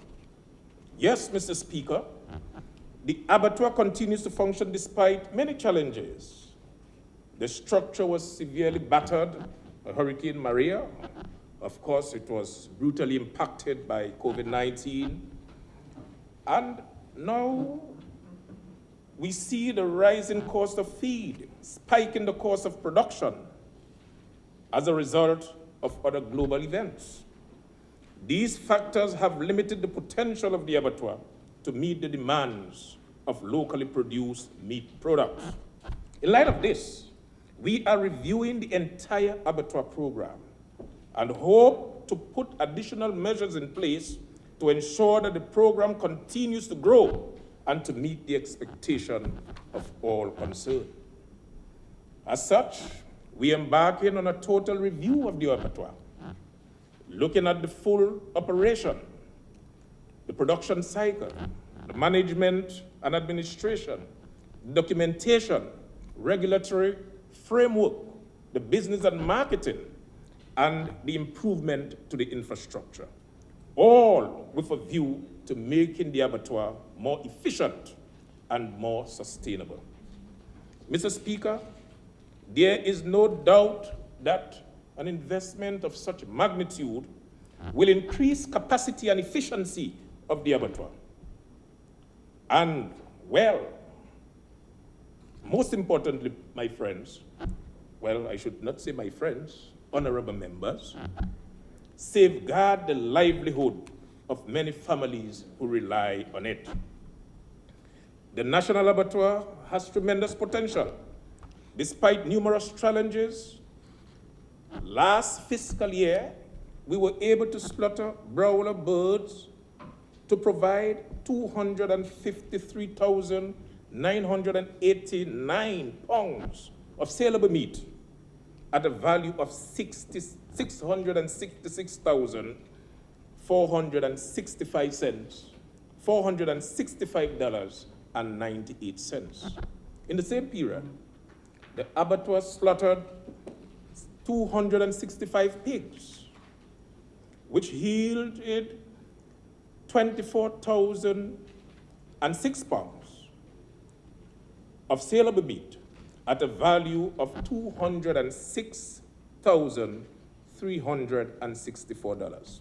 Mr. Speaker, this is money that went straight into the farmer's pocket. Mr. Speaker, Dominicans love pork and chicken. For me, I have a special love for pork. Poultry product, Mr. Speaker, continues to occupy a sizable portion of imports. In 2021, we imported 7 million pounds of chicken parts at a value of $16 million or $16.4 million. And this comes from the Central Statistics. Likewise, Mr. Speaker, in 2021, Dominica imported 788,468 pounds of meat, that is pork, at a value of $2.4 million. Between chicken and pork, we have spent $18.8 million importing products that we have the capacity to produce right here in Dominica. Mr. Speaker, this will be corrected this fiscal year.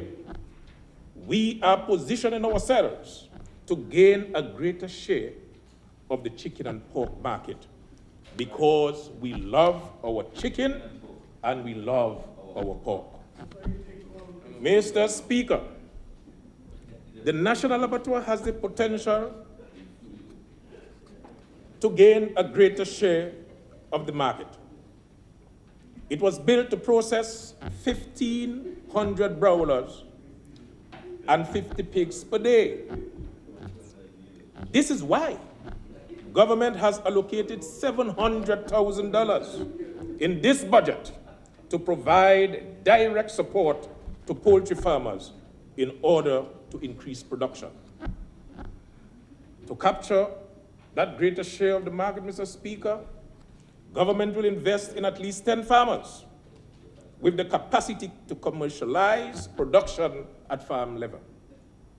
Farmers with the capacity to supply between 5,000 and 10,000 birds will be provided with the incentives and technical support to expand these farms. This will allow the abattoir to perform at greater capacity. Farmers can see bigger returns on the investment, more employment created, fresh, healthier, softer, and certainly cheaper chicken on the market. And of course, Mr. Speaker, that being said, while we put all these measures in place to beef up production, I am appealing to the general public to consume more of our local chicken and pork. Let us make a concerted effort to grow more local, buy more local, and eat more local.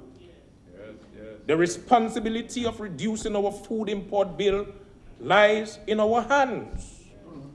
When we go to shop, when we go to the supermarket, the restaurant, when we go to the roadside barbecue, you should demand the chicken and pork from the abattoir. Mr. Speaker, in doing so, you are keeping employment in this country. In doing so, you are helping to send a child to school. In doing so, you are helping a brother or a sister make ends meet. In doing so, you are surely contributing to the economic and social advancement of this country. If there is one time to be patriotic, it's now, Mr. Speaker. Let us support local. I must say, Mr. Speaker, that we are doing very well with eggs. And I really want to commend the farmers that after the ravages of Hurricane Maria, we are back to our 45-year record of being self-sufficient in egg production. Yeah. And I want to commend our farmers. Mr. Speaker, I want to express sincere gratitude to all the supermarkets and shops and restaurant owners who continue to support the abattoir. I also want to commend in a very special way the people from the ministry who every Friday would come with a little plastic bag and buy their products from the abattoir. I think we need to give them a round of applause.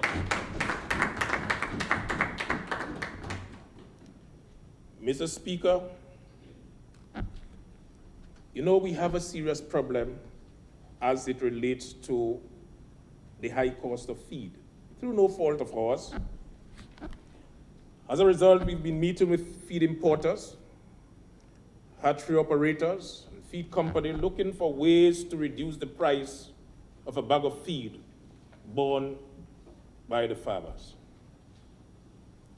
I have been reliably informed that a bag of feed is somewhere around $60 to $67, which of course is an important or an essential component in the livestock production, accounting to nearly 70% of the cost of operation, or the cost of production. To this end, government is making available $345,000 to begin exploration and to engage in research to formulate animal feed from local material. At the same time, we will work with hatchery operators to build their capacity and to expand their facility in order to meet the current demand of hatching eggs on the market. Government is also considering other options to address these concerns in an effort to ease the pressure on our farmers. Mr. Speaker, I want to speak briefly to the enhancement of vegetable production. $4.1 million, Mr. Speaker, is allocated to enhance production system in vegetables, tree crop, and horticulture. This investment is a step in the right direction as we focus on reducing our food import bill and achieving food security. Mr. Speaker, I am in total agreement with the Prime Minister, who indicated that there should be no reason why we should be importing things like carrots and tomatoes and melon in this country. Furthermore, we cannot go wrong if we invest in tree crop like avocados, citrus, and cocoa. With our booming juice industry and our intention to invest another $1 million to upscale it, we cannot go wrong with citrus. Mr. Speaker, in recent times, I learned that cocoa business is serious business. One can fetch as much as $12.50 a pound of dry cocoa. And if you are lucky to take it to Guadeloupe or Martinique, you can fetch as much as $35 a pound. Mr. Speaker, mark you, when you add value to the product, when you make the cocoa sticks and you make the cocoa balls, that is where the money is, Mr. Speaker. Cocoa is serious business. Mr. Speaker, we welcome the construction of the Agriculture Science Complex building at 1 Mile. This is being constructed to a tune of $13 million grant funded from the People's Republic of China. This will certainly be a game changer, Mr. Speaker, as we seek to propagate better quality plants and greater quantity to meet local demands and possibly, Mr. Speaker, export. We may have enough to export, Mr. Speaker.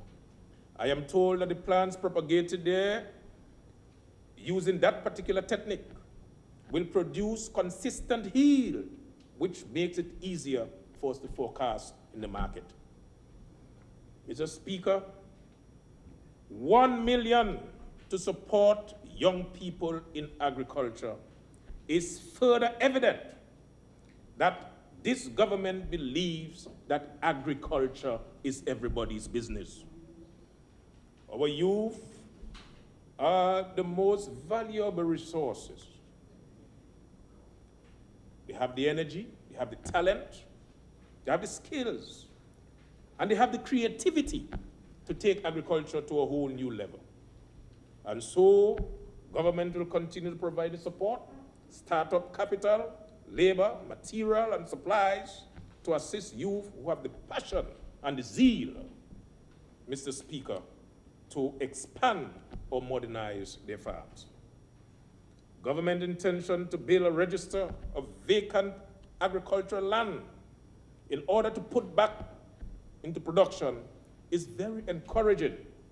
And that is a very, very encouraging pronouncement, especially for our youth, Mr. Speaker. Land availability should not be an impediment to those who are serious about production.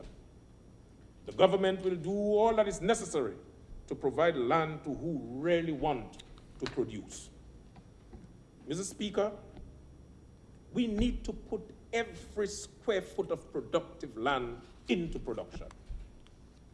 I am calling on the youth, especially qualified in agriculture-related field, to step up and take advantage of this golden opportunity to put more money into your pocket. Mr. Speaker, I don't believe that agriculture is on its knees. I certainly don't believe, and I don't believe any of my colleagues here believe that agriculture is on its knees. Certainly not under this government. All we are doing is upscaling and upgrading and encouraging new entrants so we can achieve our goal of $700 million agriculture contribution to GDP by 2030. Mr. Speaker, so much in this budget to talk about in agriculture. Sometimes I think agriculture should have its own debate. But what will it benefit if these systems are in place and farmers cannot sell their produce? Mr. Speaker, of all the wonderful measures, I believe the most important is the additional $5 million to Dexter as a result, a revolving fund for the procurement of agricultural produce, Dexia. Yes, Mr. Speaker, I think that deserves a round of applause. This measure will serve as a guarantee to farmers that their produce will not go to waste. Right. Mr. Speaker, I am certain that if farmers are assured of a reliable market and a reasonable price, there will not be enough land in Dominica to cultivate. And so we give the farmer this assurance that whatever they plant, Mr. Speaker, we will take it. Mr. Speaker, I want to speak a little bit about our fishing sector. Following the destruction of the fish, of course, Hurricane Maria, the fisheries sector, Mr. Speaker, got a serious blow. As a result, government continued to invest heavily in the sector, recognizing the number of families that rely on it for their livelihood. Mr. Speaker, approved fishers were provided with 4-stroke outboard engine, cash grants, assistance to build their sheds, ongoing capacity building and training. Of course, fisher folks would also access low-interest loans at the aid bank to capitalize their business. Mr. Speaker, government invested in FADs and maintained fisheries infrastructures and landing sites all over the country. These investments did not go in vain, Mr. Speaker. The landing sites across the country, of course, I want to say that I really want to commend the fishers who continue to do an excellent job. And the data shows that, Mr. Speaker. In 2018, we got over $11 million, $11.2 million from fishing. 2019, $11.9 million from fishing. 2020, $12.8 million, Mr. Speaker. And in 2021, $16.04 million, Mr. Speaker, from fishing. Mr. Speaker, there is no doubt that the fisheries sector continues to thrive under this Labour Party administration. And while I commend the fisher folks who continue to be diligent and patient, I want to give a special commendation, Mr. Speaker, to the fisher folks of the Maho community who remain consistent in landing the most fish for an extended period of time, Mr. Speaker. Mr. Speaker, the newly rehabilitated fisheries complex at Roseau and Marigot will be completed by the first quarter of 2022-2023. This $27 million investment, when completed, will take our service delivery in the fisheries sector to a whole new level. 6 more minutes. Mr. Speaker, I thought I had an hour. Sorry, apologies. Yes, an hour. Sorry. Okay, because Mr. Speaker, I was really preparing for an hour. I just warming up. Well, anyway, Mr. Speaker, thank you very much. The project currently employs 90 individuals, of which the majority is local, and that includes 12 women. Mr. Speaker, among the greatest benefit of this project is the emphasis on hygienic practices, food safety, and an increased opportunity for the export of fish products. For instance, major improvement in the rehabilitation of the Rosa Fisheries complex is the inclusion of an enclosed, air-conditioned, 98 square meter fish processing room, enabling hygiene and safety controls to be carried out at the fish processing stage. Mr. Speaker, processing will include boning, cutting, slicing, and packaging of large pelagic and local and regional market. The design of the facility will allow for appropriate drainage, easy cleaning material, the water-resistant wall for improved sanitation. These characteristics are essential for the facility to attain hazard analysis critical control point accreditation, which is required for export of fish to the United States and other high-value markets. Mr. Speaker, the Rosa Fisheries complex will be equipped with a 9-ton ice machine, which will have the capacity to produce ice for the entire country on top of what already exists. Mr. Speaker, a non-fisher will not understand the significance of ice to the fishing industry. Ice to the fisher folks is tantamount to petrol in a vehicle. Just as the vehicle cannot run without petrol, is so fishers cannot fish without ice. In light of this, we have augmented our capacity across the country by ensuring that government machines are up and running. And at the same time, we provide support to a number of fisher groups and cooperatives who have the capacity to produce ice. Mr. Speaker, you know, every time you hear a machine breaks down, you will hear a little buzz. And so the division has constructed an efficient and reliable firm to ensure that machines, when broken down, will be up and running at the soonest possible time. Mr. Speaker, I want to thank in a very special way the Japanese government for providing this grant to execute this project. And I think we need to really big up the Japanese government. At the same time, the construction company, Nitosimo Co. Limited, and our local company, Oyo, and Sub-Zero Degree Limited, who are doing an excellent job. Mr. Speaker, fisher folks from Scotset, Soufriere, Fokole, Maho, Bioche, Dubla, San Sylvester, and Newtown, I expect to see some upgrade in their landing site. Yes. It is expected that these upgrades will enhance fisher safety and fishing operations, as well as to facilitate trade and tourism-related activities in the respective communities.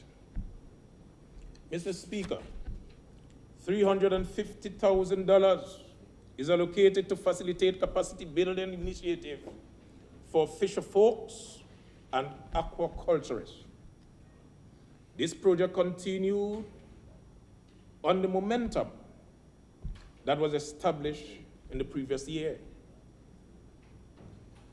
We want to commend the 150 fisher folks who successfully participated in training aimed at increasing safety at sea and the knowledge of the overall improvement in occupational health and safety in the fishing sector. Mr. Speaker, under the Dominica Emergency Agricultural Livelihood Climate Resilient Project, 53 fishermen who applied for fishing boats are expected to receive their boats during this fiscal year. And of course, we had an excellent boat making program, Mr. Speaker. And I must say that the gentlemen are doing very well. We have a number of people who are actually training. And I want to commend a naval architect from India who are providing, who are facilitating the program, Mr. Speaker. But what is even more interesting is that the 6 selected boat builders will each receive benefits from tools and equipment valued at $5,000 to go towards enhancing their capacity. And I think that people from the Point Michel area would be very happy to hear something like that. Mr. Speaker, I want to thank the Honorable Minister, Fidel Grant, and PS Dr. Paul, and all our technical and administrative staff at the Ministry of Blue and Green Economy, Agriculture, and National Food Security. I want to also especially mention Mr. Reginald Thomas and Mr. Julian Defoe. So, Speaker, those are the people who keep things going in the country, and we need to recognize them and give them a round of applause, Mr. Speaker, for the hard work, Mr. Speaker, that they continue to do. At the same time, knowing that agriculture is everybody's business, I want to commend all the technical team. And I know we have our agri-trade group, Mr. Speaker, who meet every Wednesday to ensure that things are in place. And all the other people from the other ministries and members of the cabinet who continue to provide serious support to agriculture. Mr. Speaker, I want to talk a little bit about Marigot. It is not often that I do so, but since I have a little more time, I will talk a little bit about Marigot. Marigot has benefited tremendously under this administration. And this budget presents another opportunity for self-empowerment, community enhancement, and development. To date, Mr. Speaker, we have seen the renovation of the police station. We have seen the construction of houses at Melvin Hall and Sam's Gutter for the vulnerable among us. We have seen the completion or the complete renovation of the Will Strathmore Stevens School. We have seen the resurfacing of the Overgutter Road. We have seen the completion of the Dam Bridge. We have seen the renovation of the Fisheries complex. We have seen, Mr. Speaker, the construction of a brand new youth center, Mr. Speaker. We have seen the completion of the Doris Musgrave Health and Wellness Center. We have seen the upgrade to the Douglas Charles Airport. Mr. Speaker, and our flagship project, we have seen the completion of the new Marigot Hospital, Mr. Speaker. Yes, yes. Mr. Speaker, I am very happy that everyone wants to be associated with the new Marigot Hospital. Afu are we? Are we all, Mr. Speaker?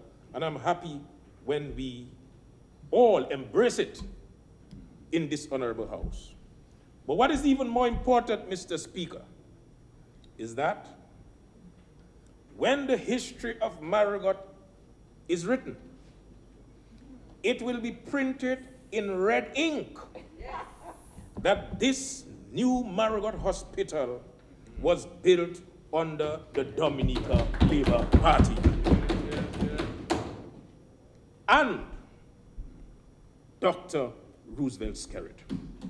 Mr. Speaker, I am not diminished of Health, but I am extremely excited about the opportunities created for employment and the services that will be provided to the people of the North when we commission our brand new hospital. Mr. Speaker, we talk about 24-hour emergency surgery, specialist clinics, one-stop shop, Mr. Speaker, for dental services, maternal and child health, dialysis, imaging and radiology. Mr. Speaker, we're talking about intensive care. And God forbid, if you didn't make it, the hospital is equipped with a mark. Mr. Speaker, almost every service currently being undertaken or administered at the Dominica China Friendship Hospital will be available at the new Marigot Hospital, including the fact that it will also be fully digitalized in keeping with the OECS Digital Health Program, Mr. Speaker. I want to thank the members of the Marigot Health team, the people of the entire Marigot Health District, for their patience and understanding. We assure you that very soon, we all will bear witness to the commissioning of the brand new hospital. I think the Minister of Health, of course, I want to really thank in a very special way the Minister of Health, the ministry in general, and the government of Dominica for making this a reality. Mr. Speaker, I also want to spend a little time to talk about our brand new youth center. Upon completion, this center will be the main center to facilitate skills training, leadership training, recreation, and social activities, day and residential camps. These activities will empower youth and create more productive citizens of our community. I wish to say special thanks to the Minister and, of course, the staff of the Youth Development Division who see this project as a priority in these challenging times. I also want to thank the Maria Holder Memorial Trust for providing the funding for this program. Mr. Speaker, while all this is happening, we are still able to maintain all our social safety net. The Yes We Care, the NEP has grown. Parents and students continue to benefit from our textbook and our uniform allowance.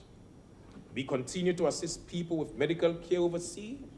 And most important, we pay attention to the needs of our people.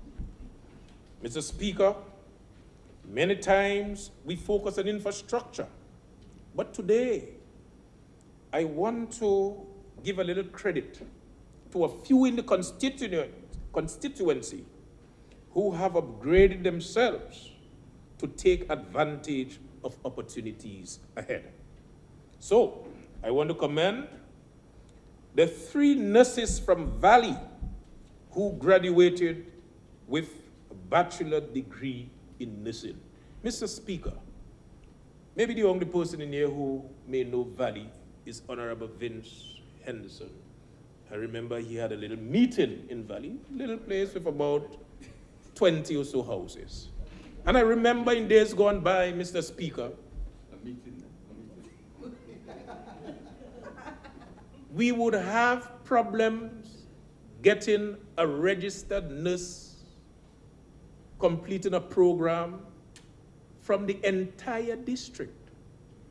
But under the Dominica Labour Party, Mr. Speaker, we have 3 nurses in one locality, Valley, Mr. Speaker, gaining bachelor's degree in nursing. And I think that is commendable, Mr. Speaker.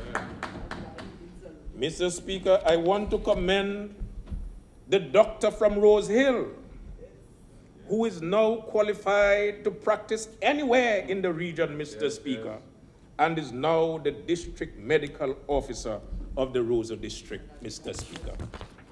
Mr. Speaker, I want to commend the lawyer from Nelson Street, Samsgutter, who recently graduated from UWI with his degree in law, Mr. Speaker. I want to commend the doctor from Melvin Hall, who returned from Cuba and is now awaiting an internship. I want to also congratulate the doctor from Bull Hall, who have achieved all her, look, I'm tying up for words now. But I want to commend the doctor from Bull Hall, who have completed her internship and has taken up employment elsewhere.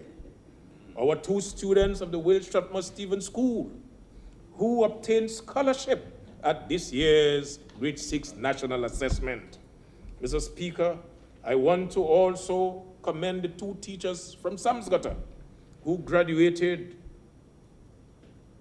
with their teacher's training qualification from the Dominica State College. And I want to commend Mr. Addison James, not Edison James, Mr. Edison cannot run. I want to commend Mr. Addison James, who made us proud at his success in track and field. Mr. Speaker, these are some of the success stories from the constituency. And of course, as I mentioned, all these were possible because of the policies, Mr. Speaker, of this Dominica Labour Party. Mr. Speaker, just a stone throw away from Marigot, the government is undertaking the biggest capital project this country has ever seen. I am fully satisfied with the progress thus far, especially now that we have seen or we have heard of the signing of the contract.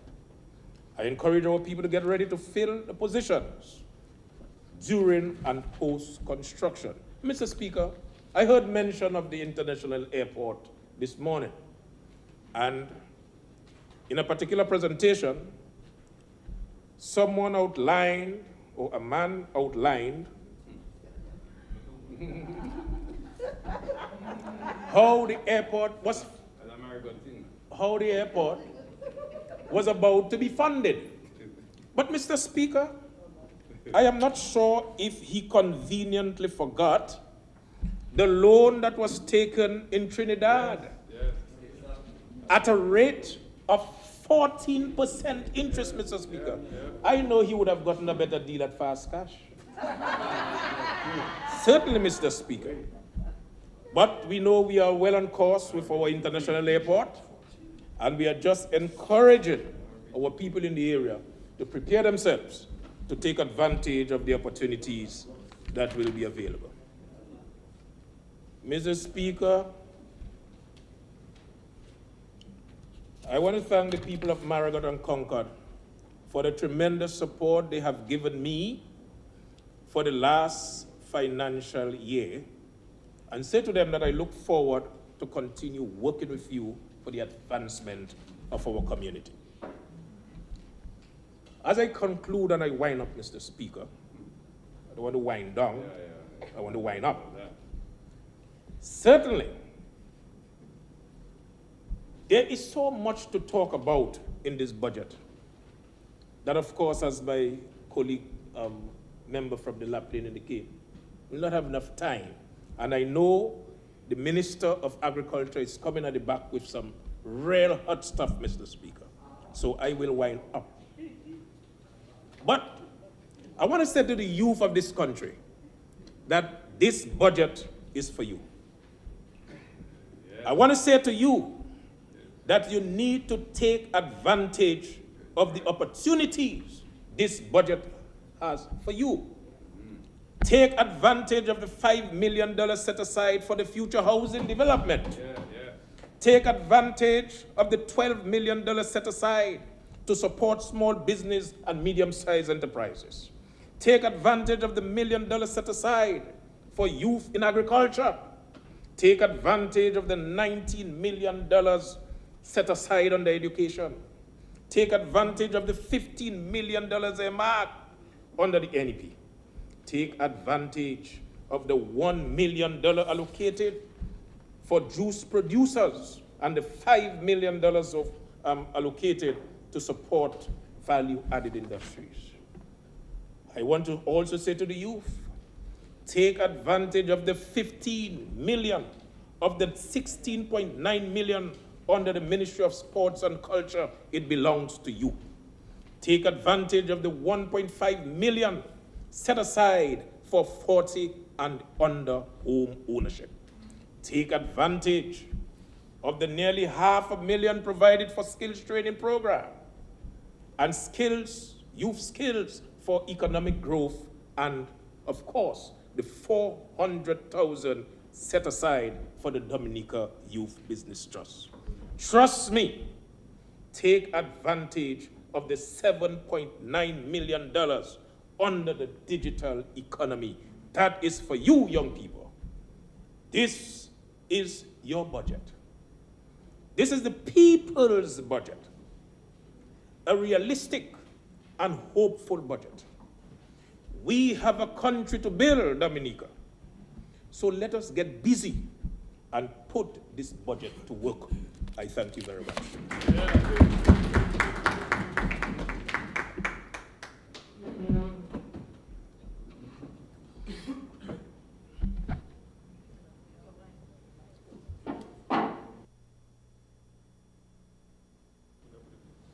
Yes, Honorable Paul. Proceed. Mr. Speaker, I rise to give support to this wonderful budget that was presented. And I want to first of all thank the Honorable Prime Minister for his presentation of the budget. Mr. Speaker, healthy people, strong communities, a resilient nation, and a robust economy. This is what I see reflected in the provisions of this budget. Mr. Speaker, first of all, let me ask that I reference my notes.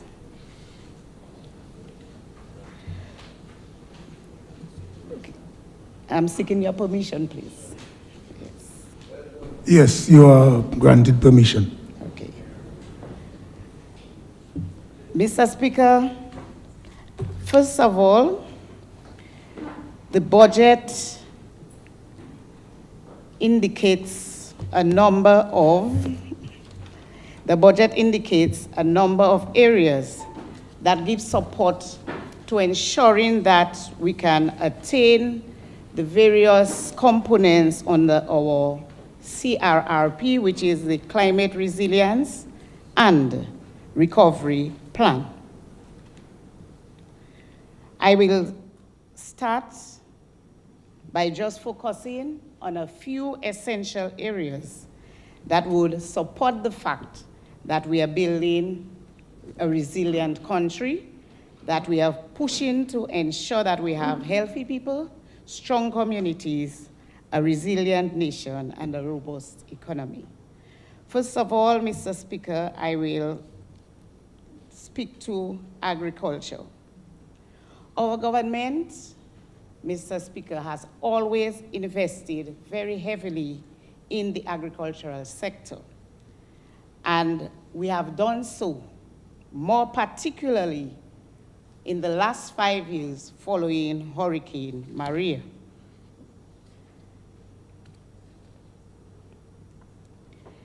We are ensuring through these investments that we have available, and we will have the availability and affordability of food, that we can have good quality, nutritious food, that we will be able to feed ourselves.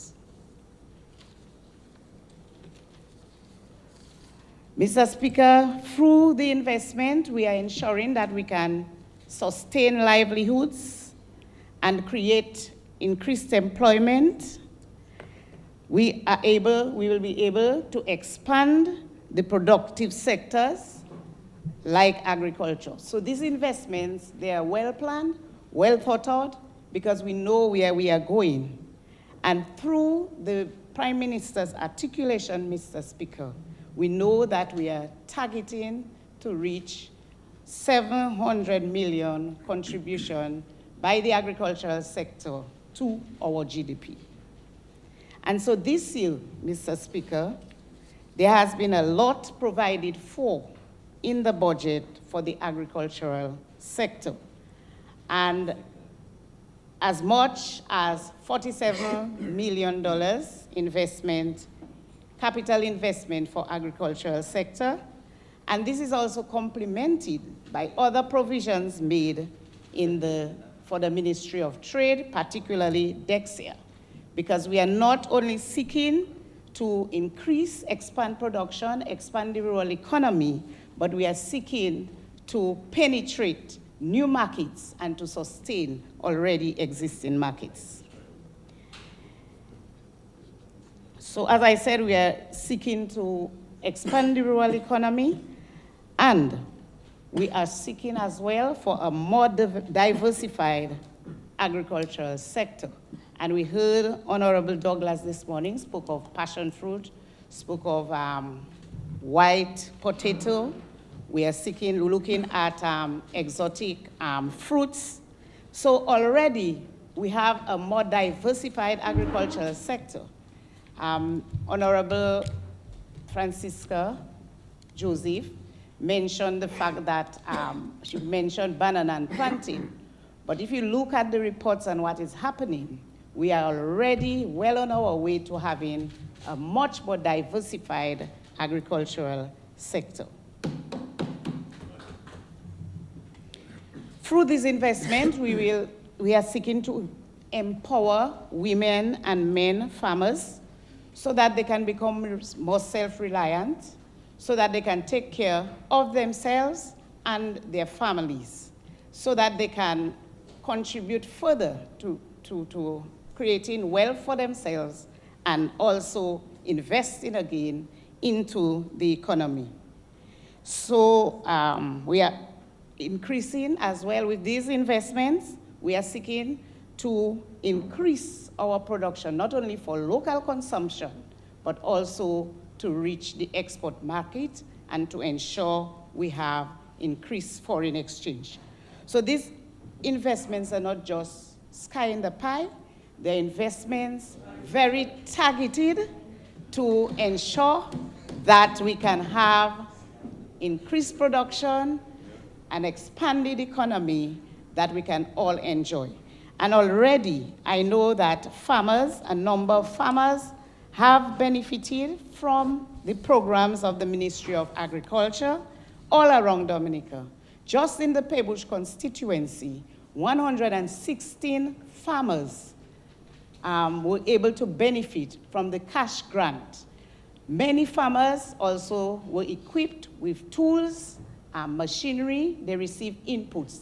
And so the farmers are working and they are committed and they are getting the support from this Labour Party government to ensure that they can produce. Mr. Speaker,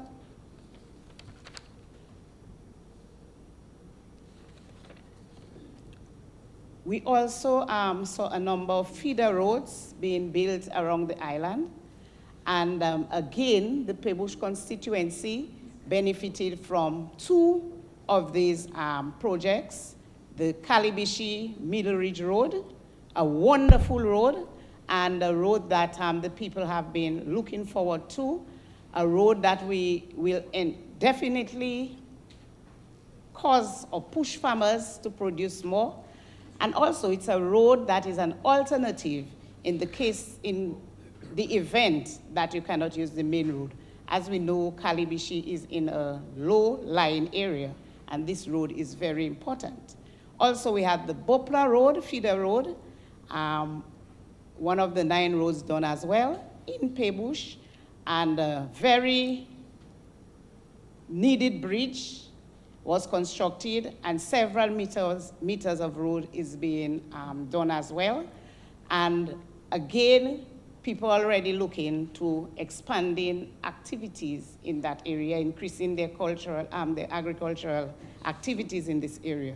And it also, there's been discussion because it lends itself to agrotourism. So already there are people discussing the possibilities of agrotourism. And I will be having meetings with them to be able to have this area, Bopla, as one of the areas for development in terms of tourism.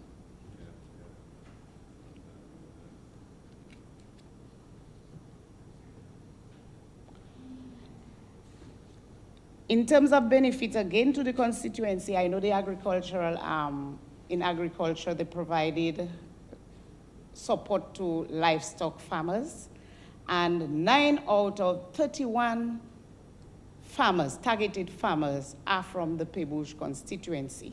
And so we just heard the Minister Riviere speak of the abattoir, speak of livestock, and government is ensuring that we put resources, invest resources, so that we can have increased livestock, increased poultry, and that we can reduce our import bill. So we can substitute these imports. And the only thing, all of us need to play a part if we have to contribute to this robust economy that we're seeking for.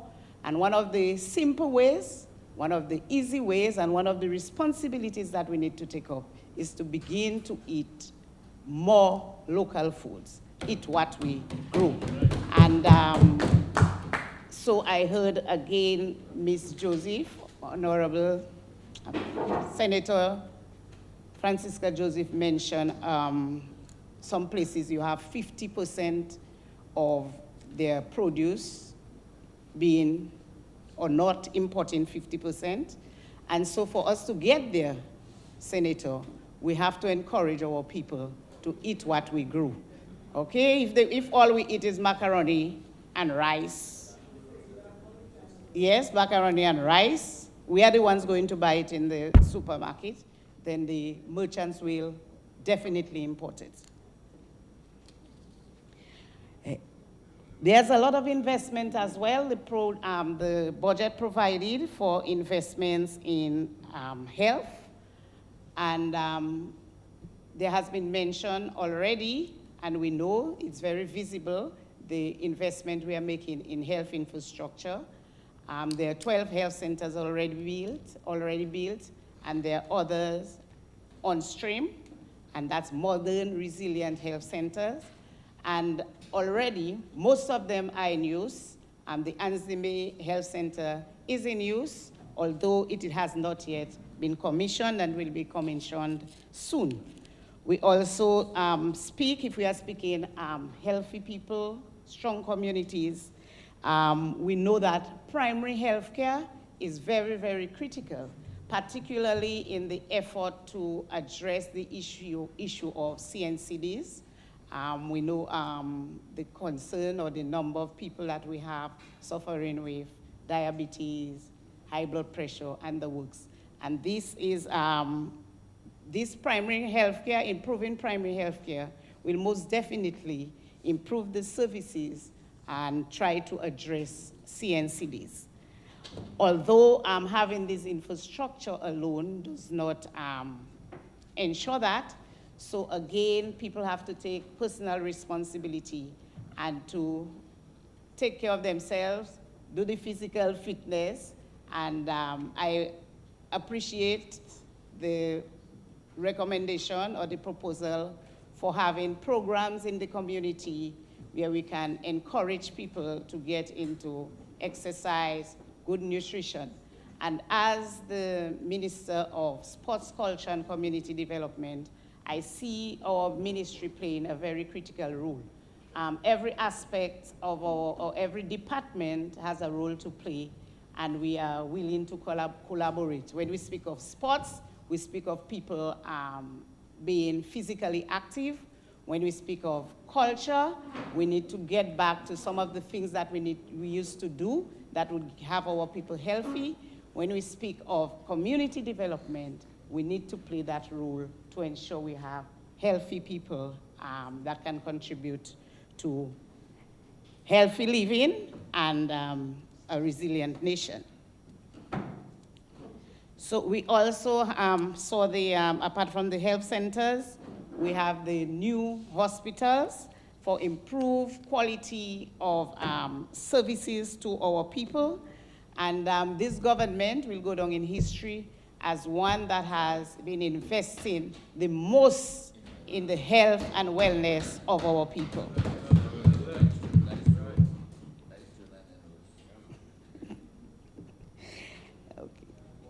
But also, we are not only looking at the infrastructure in terms of health, but we have put in place the hospital authority, which seeks to improve the management of the administration, the management of the hospitals, with a view to having improved quality of services.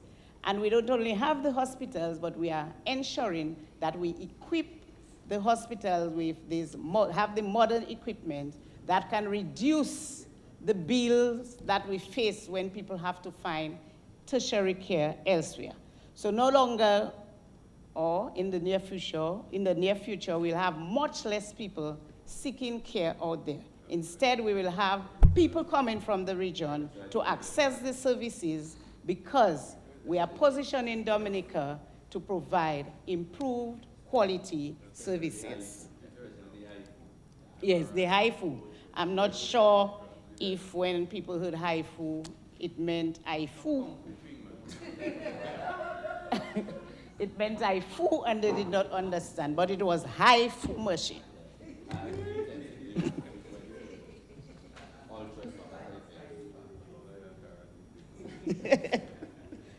So, as I said, we have to do all in our power to ensure that we have our healthy people. We also have provision in this budget in terms of water supply. We know the saying, and it's true, water is life. And it, contrary to the thinking of people, where you hear a lot of people, Dominicans, because we have many rivers, they say, oh, but Dominica have so many rivers. It is very, very costly to bring pipe-borne water to the households. But this government was well, in fact, Dominica was well on its way to having 100% pipe-borne water across communities in Dominica. This was affected by Hurricane Marigot, but we are not giving up, and the government continues to invest significantly to ensuring that communities can have quality and reliable water supply. And so provision is made in this year's budget for a number of communities to have either new water systems or rehabilitated water systems. I know Waterhaven, Cotton Hill, a number of other communities, as well as Calibishi, will be benefiting from the Bon Prosper. In terms of the BNTF, we have on our way to spending pretty close to $3 million to ensure that Mon Prosper has a reliable water supply. And in terms of water, when we think of water to the household, it's not only for having water in the household, but it ensures, it facilitates agricultural production. And I see the women, we know we have a lot of women in Mount Prosper involved in vegetable production, and this is going to be very, very critical and beneficial to these women farmers and other farmers. It is also very critical for the operation of businesses. We know we have a lot of bars, restaurants, and when you speak of healthy living, you also need water. So these investments, so you realize that all of these provisions, all of these plans provided for in this budget, it's because it is people-centered. It is regarding the improved quality of life of people. It is regarding ensuring that communities can be strong and that we can have a resilient nation. Yes. Now, it's the government for housing, and not only housing, but resilient housing. The government has always, or increasingly, incrementally, we are addressing the housing issues across all stratas of society. Contrary to the thinking of some, in society you have those who are very vulnerable, you have low income, you have middle income. And if you look at the programs of government, government has always targeted the different strata of society. We are building homes for the vulnerable groups, but we have always had, for example, money in the aid bank, money in government housing, targeting the middle income groups. And we are going further this time, and we are ensuring that we have this future housing program that also targets another group, the middle income group, but with their own set of vulnerabilities, because there are many of them who are unable to afford land, or they do not have access to land. So it's a very important project. And home ownership, it addresses the issue of housing, to house families, to have safe and affordable shelter. But it also comes with a sense of pride, a sense of accomplishment, and it also sets the foundation where you can improve the life of your family, and where you can begin to accumulate wealth. Because when you have a COT, a certificate of title in your hand, you have a home, you can then utilize that to educate yourself and educate your children. And so home ownership for these people that are targeted, for the young professionals, I would encourage them to take advantage, because that's how many of us have been able to accumulate wealth, to have that sense of pride, and to invest in the education of our children. So this government is one who is always forward-thinking and always has a holistic approach to improving the quality of life. So I speak here, I speak of agriculture, I spoke of housing, I spoke of safe drinking water, and all these contribute to stronger communities, a robust economy, and healthy living. Now, if we are speaking to a robust economy, we cannot not mention the international airport. This is the single most significant project that can transform even further the economy of Dominica. It is the international airport definitely will allow more people to come to our country, thereby increasing tourism. It will open up the country for increased business opportunities. It will facilitate trade, and it will create employment. And I urge the people in the Northeast, including North and all over Dominica, to begin to see what skills will be needed and take advantage of the job opportunities that will be there, not only during construction, but when the airport is opened in the year, what was it? 2026. So position yourself. And we are well on our way. And by the grace of God, it will happen. It is going to happen. And we claim it in the name of the Lord. The Ministry of Sports has its own part to play through its mandate, and in ensuring that we can have strong communities. We are the ministry responsible for communities, and through our various departments, we do that. We speak of sports, we speak of culture, we speak of community, and all of these areas, you speak people, you speak interacting with people, helping people to grow, helping people to develop, helping communities and families to develop. And so we have a very critical role to play, and we have been doing so.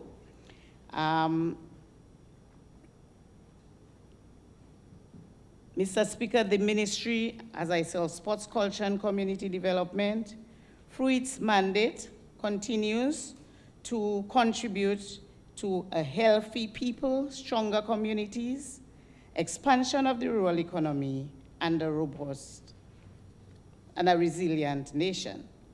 Sports development continues to play a major role in driving economies and allowing countries to achieve their goals, their development goals. We know that sports is several $billion industry, and we have begun positioning ourselves in Dominica to take advantage of that. Sports, for its ability to move individuals in great numbers, and we saw it for cricket. Sports has the ability to move people in great numbers. So in focusing on sports, we are creating the opportunity for events so that we can bring people to Dominica. So sports is beneficial at the personal level, it is beneficial at the local level, and it's also beneficial as in regional and international in terms of promoting and positioning ourselves for sports tourism. And so sports is a key pillar, I would say, for economic growth.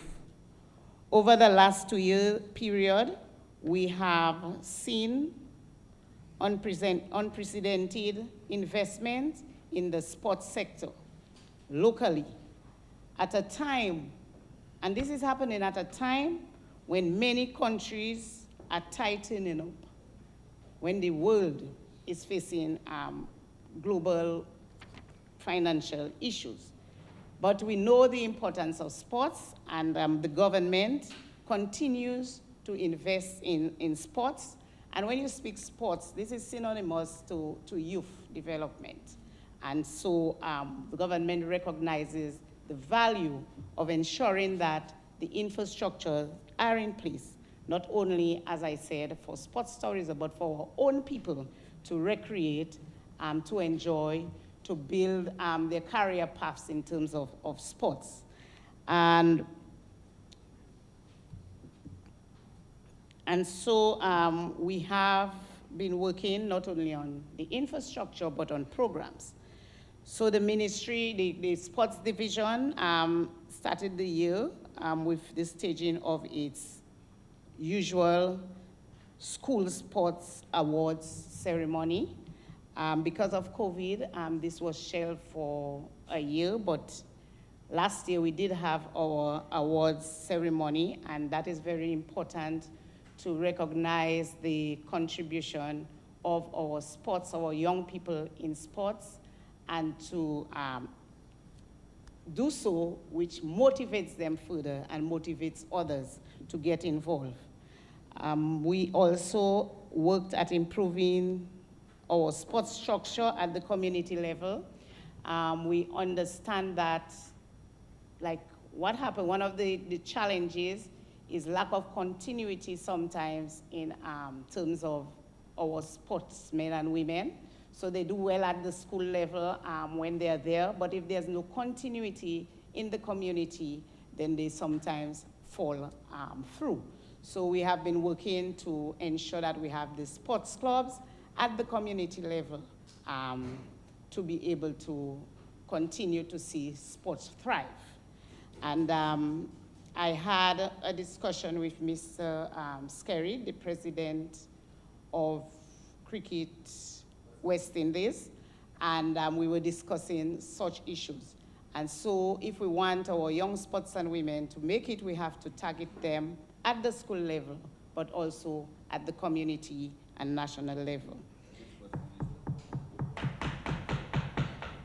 When we had the down period during COVID pandemic and closure of schools online, we also focused on enhancing the sports infrastructure. And I will give a few of what we've done.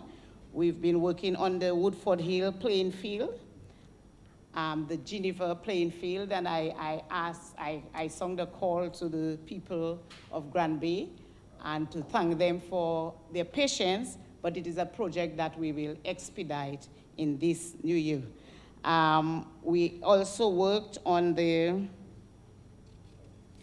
we also saw the hard courts in Bath Estate and in Mount Prosper, and I will use the opportunity to thank the PAL reps who played a very leading role in ensuring that we could have these hard courts.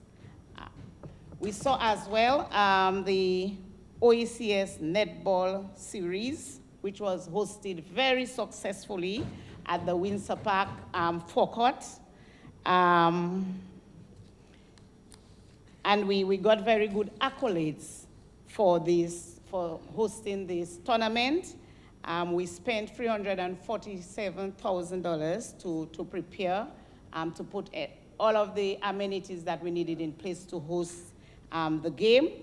But already it has brought a request for another tournament that we can host, another netball tournament, the Jean-Pierre Under 16 tournament. So we've received that request.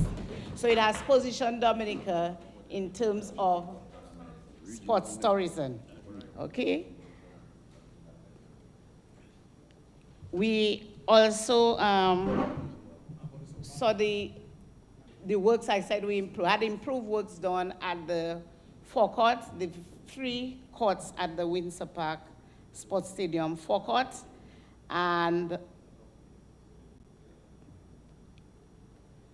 so we've been working, and we look forward to doing other courts around the country. We already have the design, as Honorable Ian Douglas said, for starting and preparatory works are going on for starting the hard court facilities in Portsmouth. And so we do it bit by bit. We also fenced, we also did some work on the La Plaine playing field. We did the fencing and some other works for improvement to a cost of $90,000. And soon from now, this month, no, August, we will be commissioning the Massac indoor court, and this is very important. And I also thank Mr. Blackmore for his leadership and his continued work. And it's a very important facility for us. We will be able to play, so the weather will not, sometimes when you have these games and it starts raining, you have to interrupt these games. But with the indoor facility, it is positioning basketball at a better level that we can play without interruptions. It also places Maho in a position for sports tourism, because not only Dominica is looking forward to this facility, but I've had discussion with other ministers of sports in the OECS, and they're looking forward to having regional games there. So, right, so again, the government is investing in sports facilities to the benefit of this country, the social, economic benefits of this country. Despite the challenges, Dominica also participated in a number of overseas tournaments and events. Dominica participated in the Tokyo Olympics.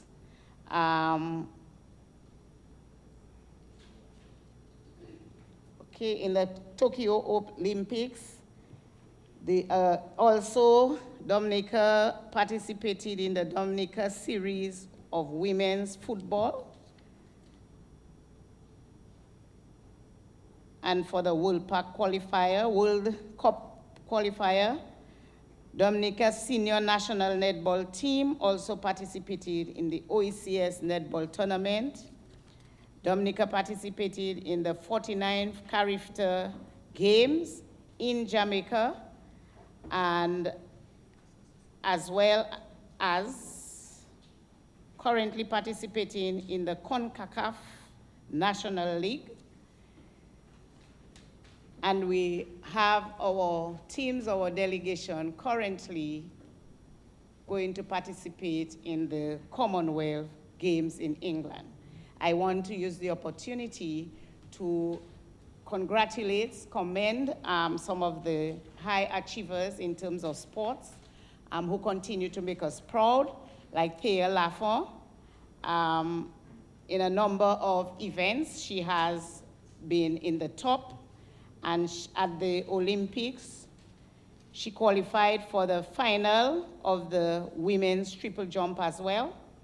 Thea Lafont set a new national record on her way to winning the triple jump in the Dr. Martin Luther King Jr.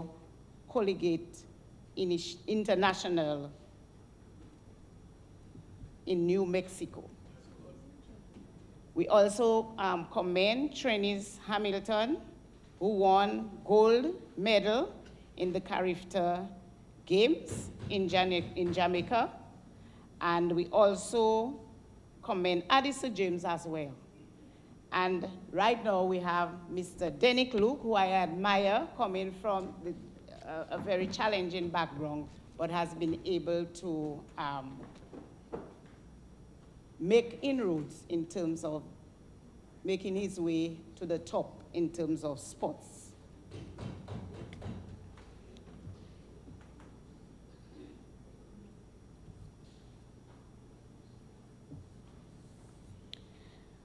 Okay, we also were very, very happy to host successfully the International Cricket T20 games between Cricket West Indies and Bangladesh. And people still can't stop talking about this game, about this event. Dominica received great accolades for hosting this game, and we were described as the best prepared stadium in the entire region for the games. And Dominicans really show their nationalism, their patriotism, their love for cricket, and came out in large numbers. And for that, I really want to thank every Dominican for making us so proud. So it is something we really are elated about, and it's been appreciated around the region and the world. And so we will have to think. But it did not, it did not just happen without the necessary investment. In fact, Hurricane Maria did destroy almost everything in the stadium except the stands, but we had to redo the roof, put new roof. We had to change all the amenities, the media center, we had to upgrade the pavilion, we had to upgrade the practice area, put in new cameras, new internet, everything we had to redo to ensure the amenities. And the scoreboard, one of the second largest quality scoreboard in the world for quality cricket scoreboard in the world, second to Melbourne in Australia. And then,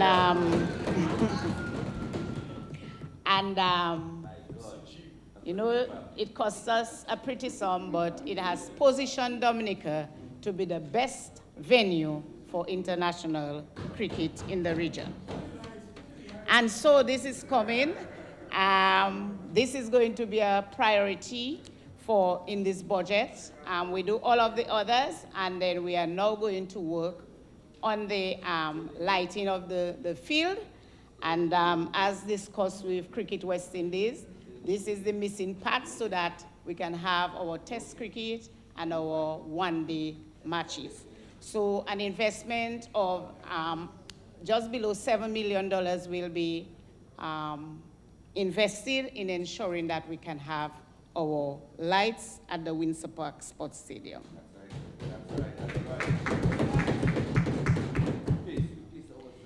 In terms of The Sports Council, already we have a task force in place, and soon from now, we will have the Sports Council. And added to that, this, in this year's budget, provision is made to establish the trust fund that will meet the gap and the needs of our sportsmen and women who have to represent us at the international level. So the Sports Council and the Trust Fund are very important support mechanisms that we are putting in place to ensure that we have the infrastructure, but we also have these mechanisms that can drive our sportsmen and women to perform to their maximum potential.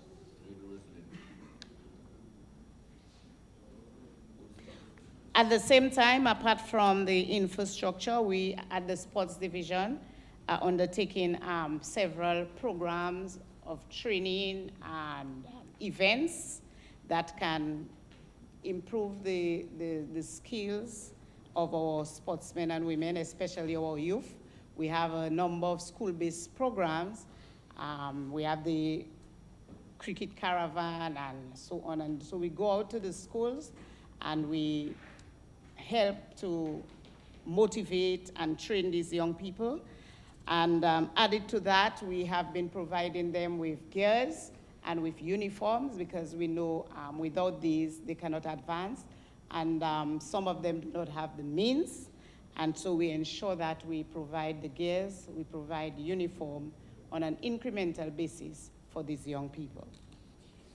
The local government department is also playing a very critical role, particularly in building resilience at the community level, and have been involved in training, capacity building at the community level in terms of disaster management and so on. And they've been doing that in partnership with CREED and other organizations. And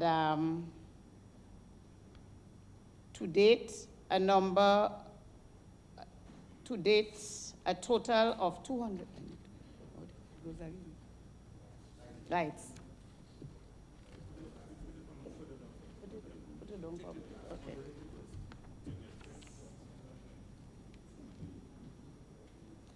So the local government focus has been greatly on empowerment and building capacity for community resilience.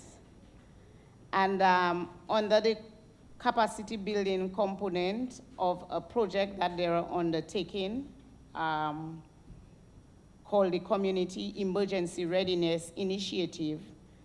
And this is in keeping with what we have in our CRRP. A number of training programs have been undertaken. To date, a total of 263 community people have been trained, representing 37 vulnerable communities. The training covered community disaster management, emergency response, leadership and conflict resolution, hazard analysis and vulnerability assessment, and damage assessment and needs analysis. So this was a call made by Ms. Joseph, and I think you would be happy to know that already we are doing what it takes to ensure that we build resilience at the community level. A number of education and community activities were held during local government month, and collective consciousness about climate resilience is an important pillar if we have to if we need to have in place resilient communities and resilient people. So during the local government month, again, there were consultations with all clerks, chairpersons, deputies of village councils, so that we can all be on the same page and we can all take collective responsibility in terms of Dominica becoming the first climate resilience country in the world. And even our National Day of Service, community service, focused on tree planting and beautification. And this was a success, and it was done at the family level, because it is important that this family approach to community enhancement is a prerequisite to the long-term goal of building a culture of cleanliness, so that families know they have to take responsibility. If there's something, a drain block just in front of your home, you do not have to wait for NEP to come and clean it. You will be protecting your home. And it builds on this culture that we have of kutme, of people looking out for each other and ensuring that they contribute to the cleanliness of their communities. So all of what we do as the local government department, local government institutions surround people taking responsibility for themselves and their community, and people be getting involved in the building resilience agenda.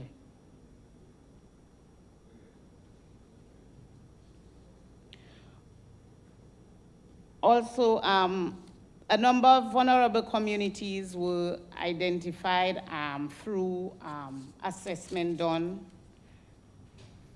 through CREED and the local government department, and this informed the training in response to that to strengthen the capacity of these vulnerable communities.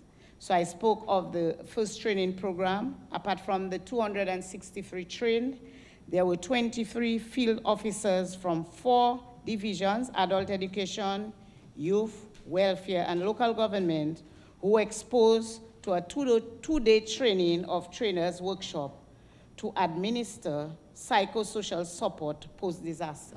And we've had the experience after Tropical Storm Erica and after Hurricane Maria. We saw it very necessary that there is need for psychosocial support. At the time that somebody loses their whole home or loses family members, they need, or one of the biggest areas of support that they will need is psychosocial support. And so we are empowering the officers, the key agencies within communities to provide that necessary support.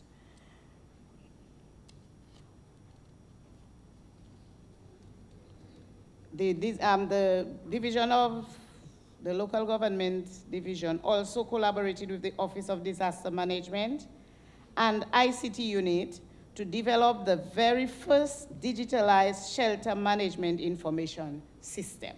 So we are going digital, and this is necessary, that system is necessary to provide valuable information such as shelter personnel, location and coordinates of shelters, shelter fixtures, the condition of the facilities and equipment, as well as a register of people in emergency shelters during major events. And that's very important, especially as we are moving to regional shelters and you have many more people in one location and coming from different areas of the community or different communities altogether. The system has been operationalized and data is being collected and uploaded by the field officers. The division has also collaborated with the USAID in conducting training for shelter managers. So far, a total of 120 shelter managers were provided with training in shelter administration. Shelter personnel are now better equipped to carry out their functions, particularly for the 2022 Atlantic hurricane season. The division is collaborating with with CREED, as I said, Climate Resilience Execution Agency of Dominica, and the Roseau City Council in the implementation of an urban risk resilient project funded by UNDP. The outcome is to include a Roseau resilient plan, a fire hazard plan, and standard operating procedures for early warning systems.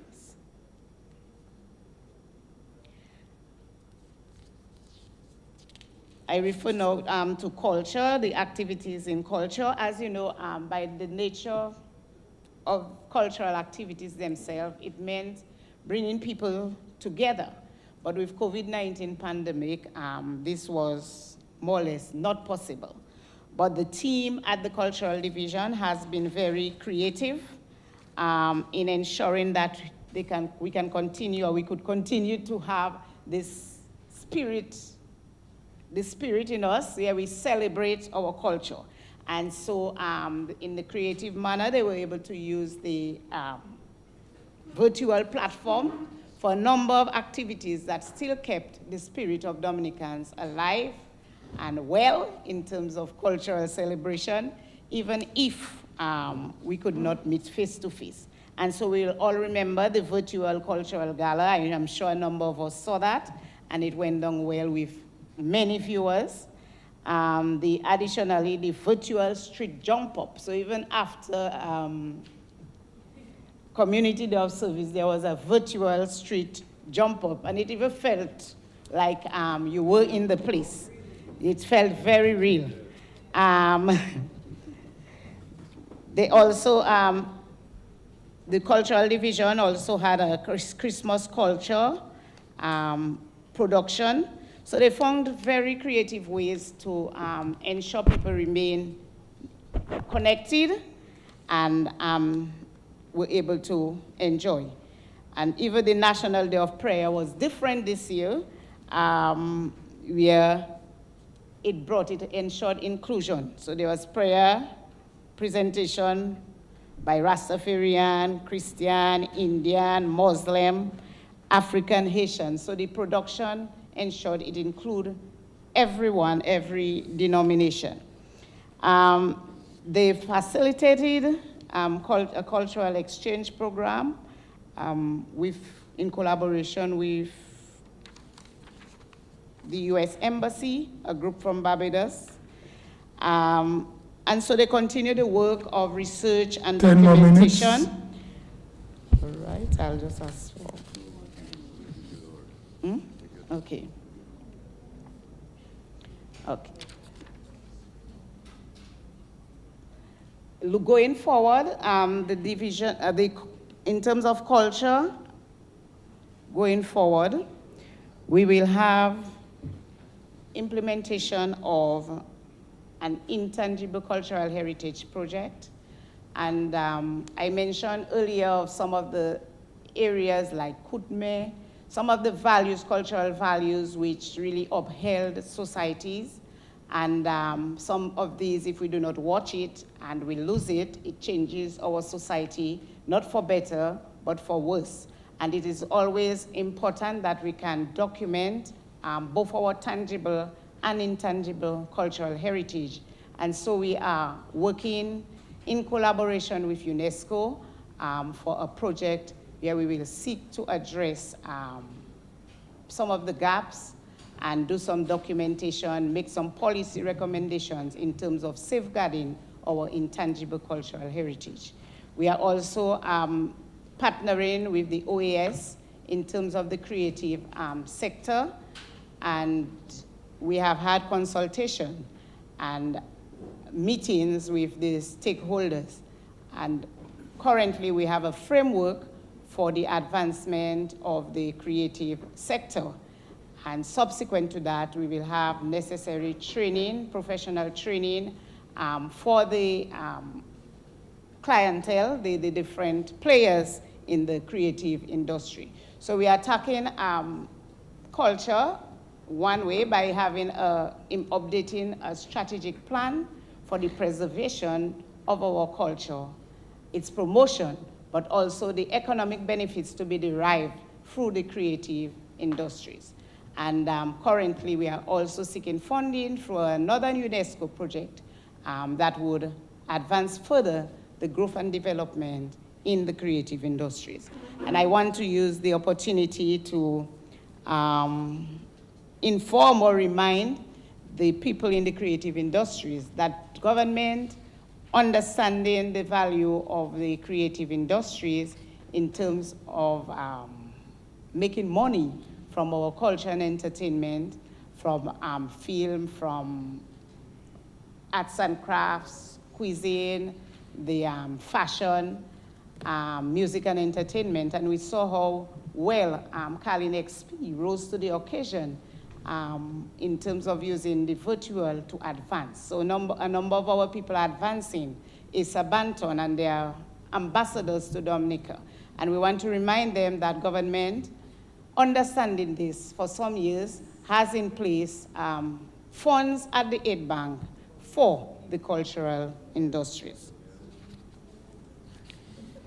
And 2 new projects will be undertaken this year as we seek to promote the heritage of communities around Dominica.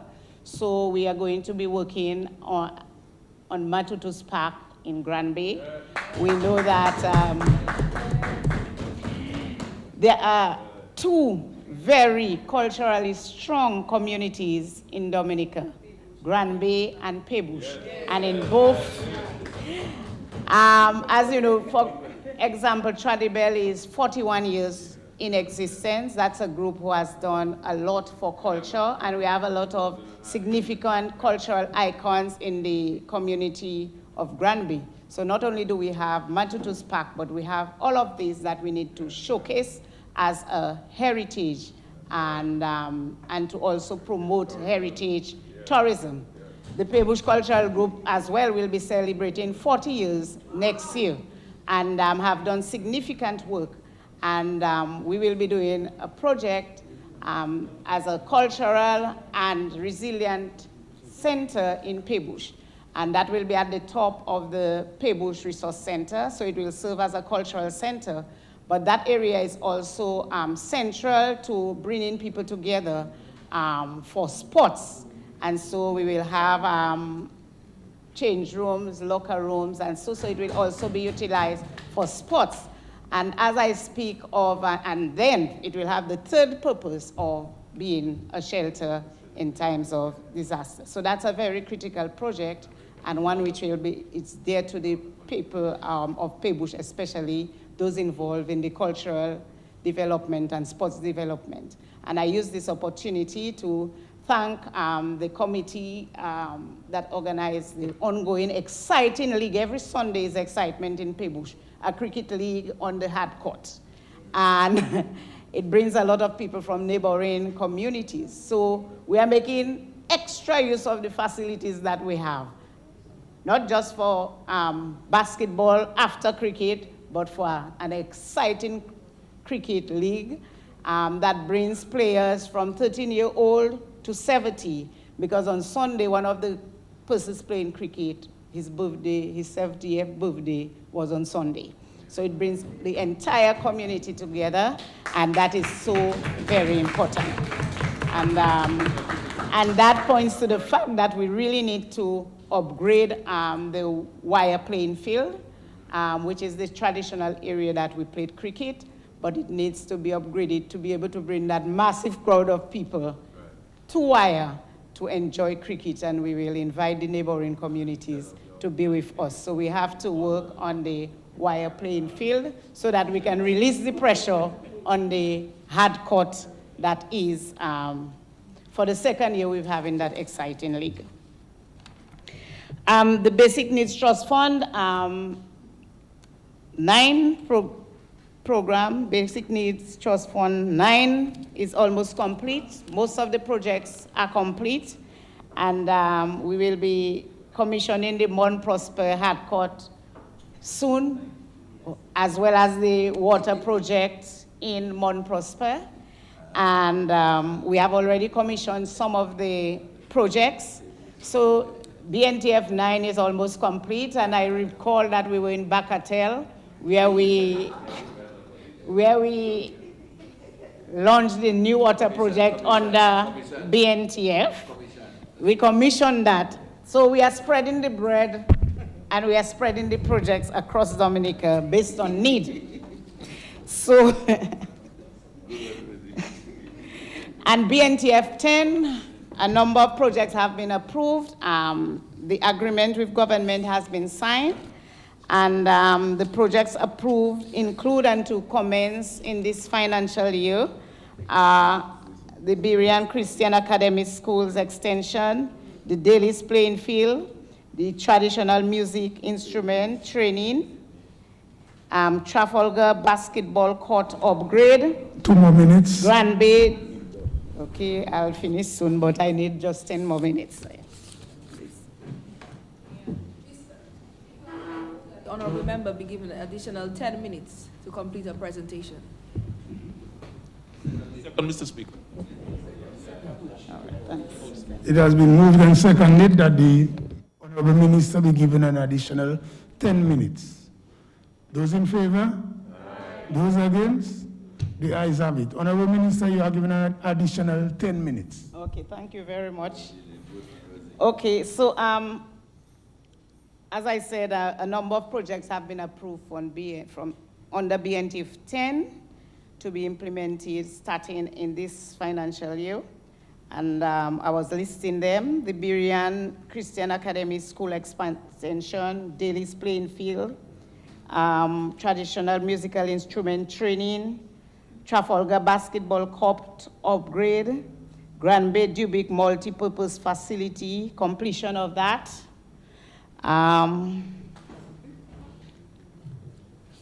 Okay. The community center. Okay. Yes, we also have the Daly's playing field, woodcraft skill development program, the village fish processing facility in Soufriere, under access and drainage, basic community access and drainage. We have the Clifton Back Road refurbishment, the Pont Tompi Link Road, the Kalibishi extension of the Kalibishi River Wall, the Paybush, Dodan, Bon, Thibault water enhancement project, and everything, all the pipes need to be replaced. Since 1970, this system has been in place, and it needs total rehabilitation, and water tanks and drip irrigation system in Warner. So those are the projects that were approved by Cabinet on the BNTF 10. And like the successful implementation of BNTF 9, I look forward to the successful implementation of BNTF 10. This year we will also expedite the project to rehabilitate the ceiling at the post office.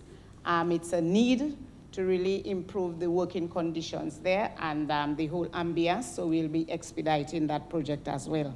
So the ministry really has been pushing, and I want to thank all the staff of the various departments and led by the permanent secretary for their tremendous work and effort. In terms of the Paybush constituency, as I spoke, you would realize that almost under every sector, the Paybush constituency continues to benefit. So we heard of the Bopla and Middle Ridge Road. We heard of the various projects to be done on the BNTF. And importantly, I want to refer to the jetty in Anzimbi, a long-awaited project.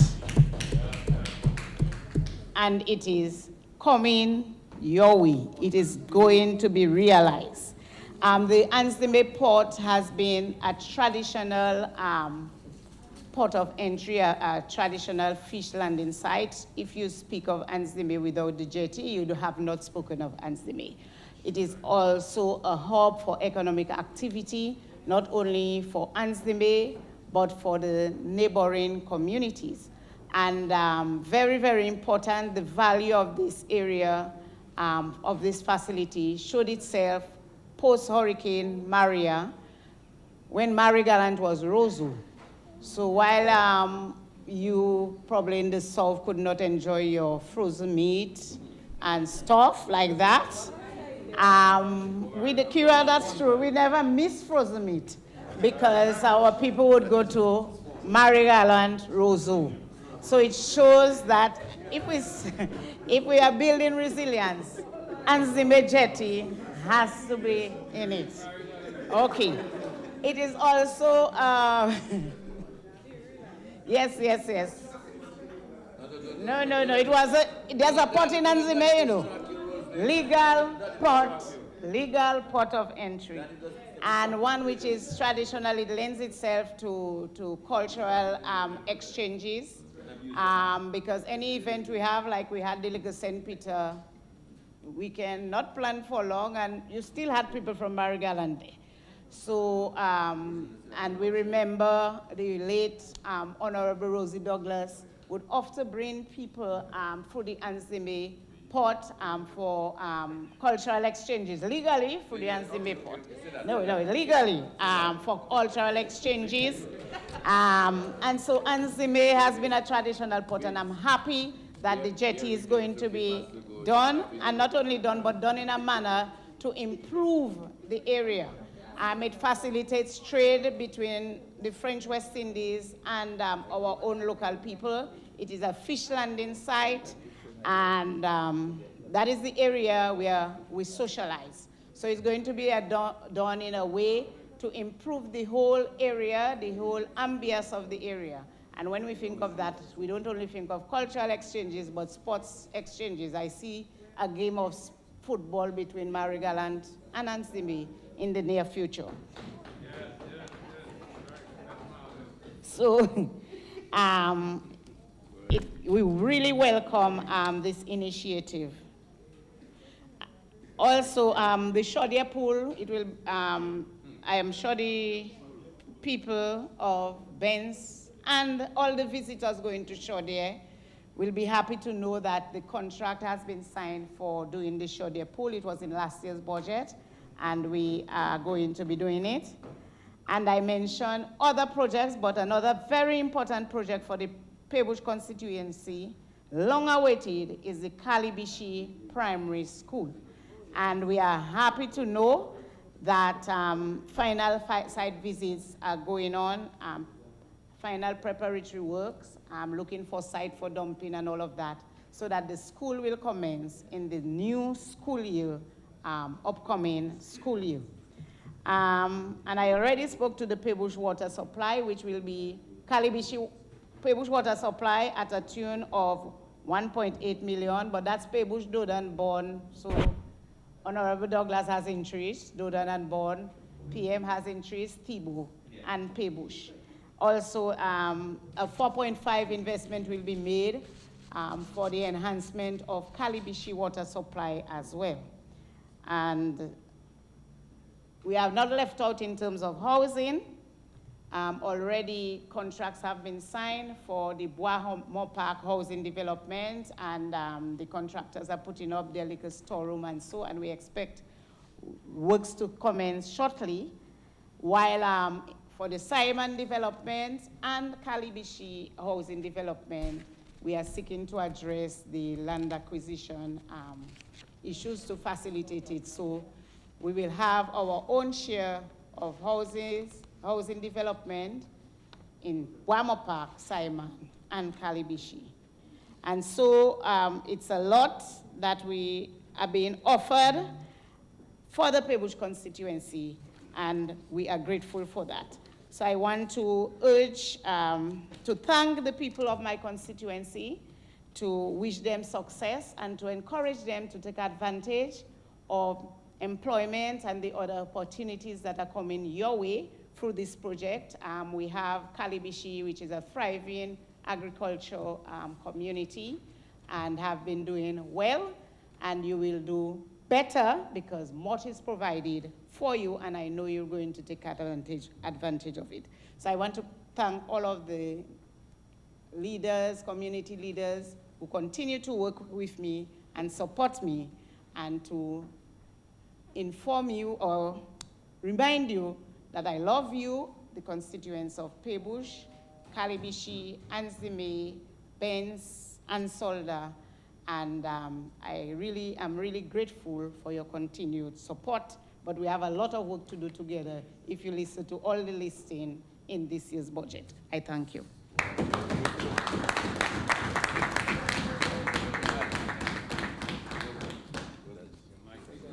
That this Honorable House be suspended until 7:15. until 8:15, sorry, Mrs. Speaker. 8:15.